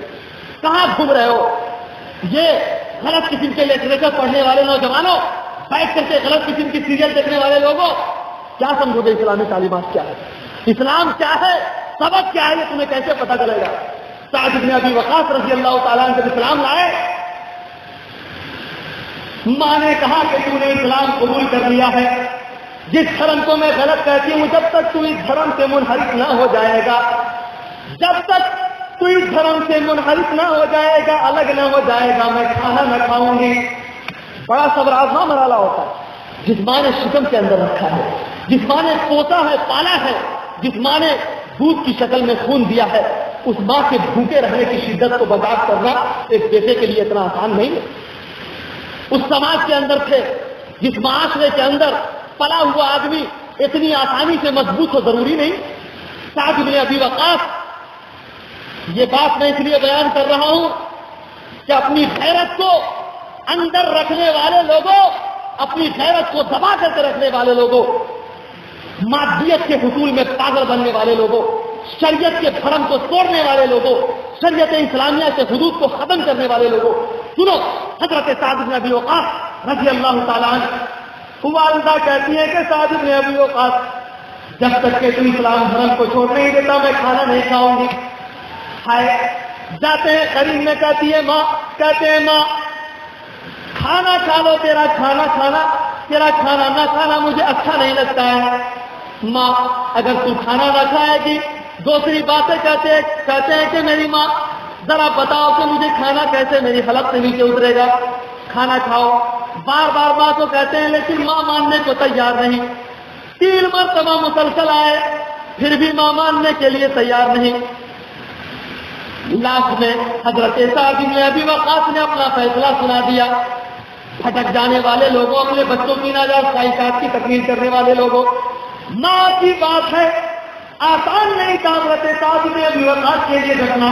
حضرت سعد بن ابی وقاص رضی اللہ تعالیٰ عنہ نے لاش میں کہا کہ میری ماں اب تو اپنے ساتھ جو کر یہ تیرا معاملہ ہے، لیکن میں اللہ اور اس کے رسول کے لیے جس حرم کو قبول کر چکا ہوں، جس مذہب کو مان چکا ہوں، جس رسول کو مان چکا ہوں، اب میں اس راستے سے ہٹ نہیں سکتا۔ اللہ اکبر، اتنا آسان نہیں ہے۔ متشری کا بھی قرآن حکیم کے اندر میں کہ اگر کوئی آدمی تمہیں غلط چیزوں کی طرف اگر راغب کرتا ہے تو ایسی صورت میں اگر والدین ہی تمہارے کیوں نہیں ہو لیکن اس کی فلاح تو صحیح ہوگا تو ان کی اطاعت نہیں کی جائے، آسانی سے بھٹک جاتے ہو۔ سنو حضرت علی بن ابی طالب رضی اللہ تعالیٰ عنہ، مشہور صحابی رسول، خلیفہ وقت، کیا فرماتے ہیں؟ مسلمانوں کو مخاطب کرتے ہوئے حضرت علی بن ابی طالب نے کہا کہ لوگوں تمہیں کیا ہو گیا ہے، تمہاری غیرت کہاں چلی گئی ہے، تمہارا ضمیر کیوں مردہ ہو گیا ہے کہ میں دیکھتا ہوں کہ تمہاری ماں اور بہنیں بے پردہ سڑکوں پہ دکھائی دیتی ہیں۔ قسم خدا کی، دنیا کے اندر کسی قوم پہ جب تباہی آتی ہے تو اسی قسم کی بے ہنگمی، اسی قسم کی اجالیت دیکھنے کو نظر آتی ہے۔ ضرورت ہے کہ ایسے لباس پر، ایسے وضع خطا پر، ایسے چیز پر جو آج کل کے نوجوان لڑکے پھرتے ہیں نا، چل رہے ہیں اٹھا رہے ہیں، چل رہے ہیں اٹھا رہے ہیں، ان تمام چیزوں پہ آبجیکشن لگانے کی ضرورت ہے۔ اتنا آسان نہیں میرے دوستوں اسلام، خود کو ایک مسلمان کہہ لینا، اللہ کو ایک کہہ لینا اتنا آسان نہیں ہے۔ اللہ کی ذات پر جب یقین کرنے کے بعد اب ڈٹو گے، حضرت سمیہ ماں اور بہنوں کے لیے، حضرت سمیہ رضی اللہ تعالی عنہ جب ان کے لیے موت کا فرمان صادر ہو گیا، حضرت سمیہ کے دونوں پیر کو 2 اونٹ سے باندھ دیا گیا۔ اللہ اکبر، کتنا دردناک منظر رہا ہوگا۔ حضرت سمیہ نے کہا دشمن رسول سے کہ دیکھو میری آنکھیں، کہا باندھنے کے بعد اللہ اکبر، اللہ اکبر، آج بھی اس منظر کو پڑھو دیکھو تو ایسا لگتا ہے کہ پورا وجود کپکپا گیا۔ وہ جگر پیدا کرتے ہوئے بولنے والے خطیب کے الفاظ تھرتھراتے ہیں کہ کہاں سے وہ الفاظ لائے جو اس واقعے کو بیان کر سکے، جو اس بات کو بیان کر سکے، کہاں سے وہ زبان لائے جو اس اسلام کے نام پر قربان ہونے والی اس خاتون کا تذکرہ کر سکے۔ اللہ اکبر، حضرت سمیہ کو باندھ دیا جاتا ہے اونٹ سے اور دونوں پیر کو 2 طرف رکھ دیا جاتا ہے، الٹا لٹکا دیا گیا۔ قریب میں آ کر کے دشمن رسول کہتا ہے کہ اب بھی وقت ہے، اب بھی وقت ہے، اگر تو چاہ تو اسلام سے منحرف ہو جا، میں تجھے زندگی کا پروانہ دیتا ہوں۔ اللہ اکبر، ایسے وقت میں حضرت سمیہ، میری ماں بہنوں، اسلامی تعلیمات کو چھوڑنے والیوں، سنو، ہم تجھے اللہ تبارک و تعالیٰ کی ذات کی قسم دیتے ہیں، اللہ تبارک و تعالیٰ کہ ان اللہ کے رسول کے بتائے ہوئے ان تعلیمات کا واسطہ دیتے ہیں، اگر تمہارے اندر غیرت ہے، اگر تمہارے اندر حمیت ہے، اگر تمہارے اندر ایک مسلمان کا دل ہے، اگر تم ایک مسلمان ماں ہو، اگر تمہارا یہ یقین ہے تمہیں مر کے جانا ہے، اگر تمہیں یہ یقین ہے کہ تمہاری موت ایک روز تمہیں اپنے عزت اقربا سے دور کر دے گی، تو میں ان تمام لوگوں کا واسطہ دے کے کہتا ہوں، اللہ کے لیے اپنی زندگی کو بدلو۔ سوچو اللہ تبارک و تعالیٰ نے تمہیں کیوں پیدا کیا ہے۔ ماں ہونا اتنا آسان کام نہیں ہے۔ مغرب کا ایک فلاسفر لکھتا ہے، کیا لکھتا ہے؟ تم مجھے ایک بہترین ماں دو، تم مجھے ایک نیک ماں دو، میں تمہیں ایک بہترین سماج دیتا ہوں۔ پتہ چلا کہ جب ماں بہترین ہوتی ہے، جب ماں اچھی ہوتی ہے، سماج اچھا ہوتا ہے۔ ماں آسانی سے کہہ دیتی ہے کہ میری بچیاں میری بات نہیں مانتی ہیں، میرے بچے میرے بات نہیں مانتے ہیں، کیوں نہیں مانیں گے؟ استقامت کی ضرورت ہے، ڈٹنے کی ضرورت ہے۔ حضرت سمیہ سامنے الٹی لٹکی ہوئی ہے، موت سامنے کھڑی ہے، دشمن رسول کہتا ہے سمیہ وقت ہے، اب بھی بدل جائے۔ حضرت سمیہ رضی اللہ تعالیٰ عنہ کہتی ہے، اے دشمن رسول، تمہیں کیا لگتا ہے کہ اسلامی تعلیمات کے روشناس ہونے کے بعد، اللہ تبارک و تعالیٰ کی ذات کو ایک ماننے کے بعد، اللہ کے رسول کو رسول ماننے کے بعد، توحید کا جام پینے کے بعد کیا اس کا خمار اتنا آسان ہے؟ 100 سالہ دور سرتا صافی کا ایک جام، 100 سالہ دور سرتا صافی کا ایک جام نکلے جو میں کدے سے تو دنیا بدل گئی۔ کہا کہ تمہیں جو من ہے، جو طبیعت ہے وہ کر گزرو، ابھی میں اپنی آنکھوں سے جو جس جنت کو دیکھ رہی ہوں، قسم رب ذوالجلال کی اس خوشنما وادی کو، اس خوشنما جنت کو، ایسی جنت کو جس کو آج تک کے پوری کائنات کے لوگوں نے گمان نہ کیا ہوگا۔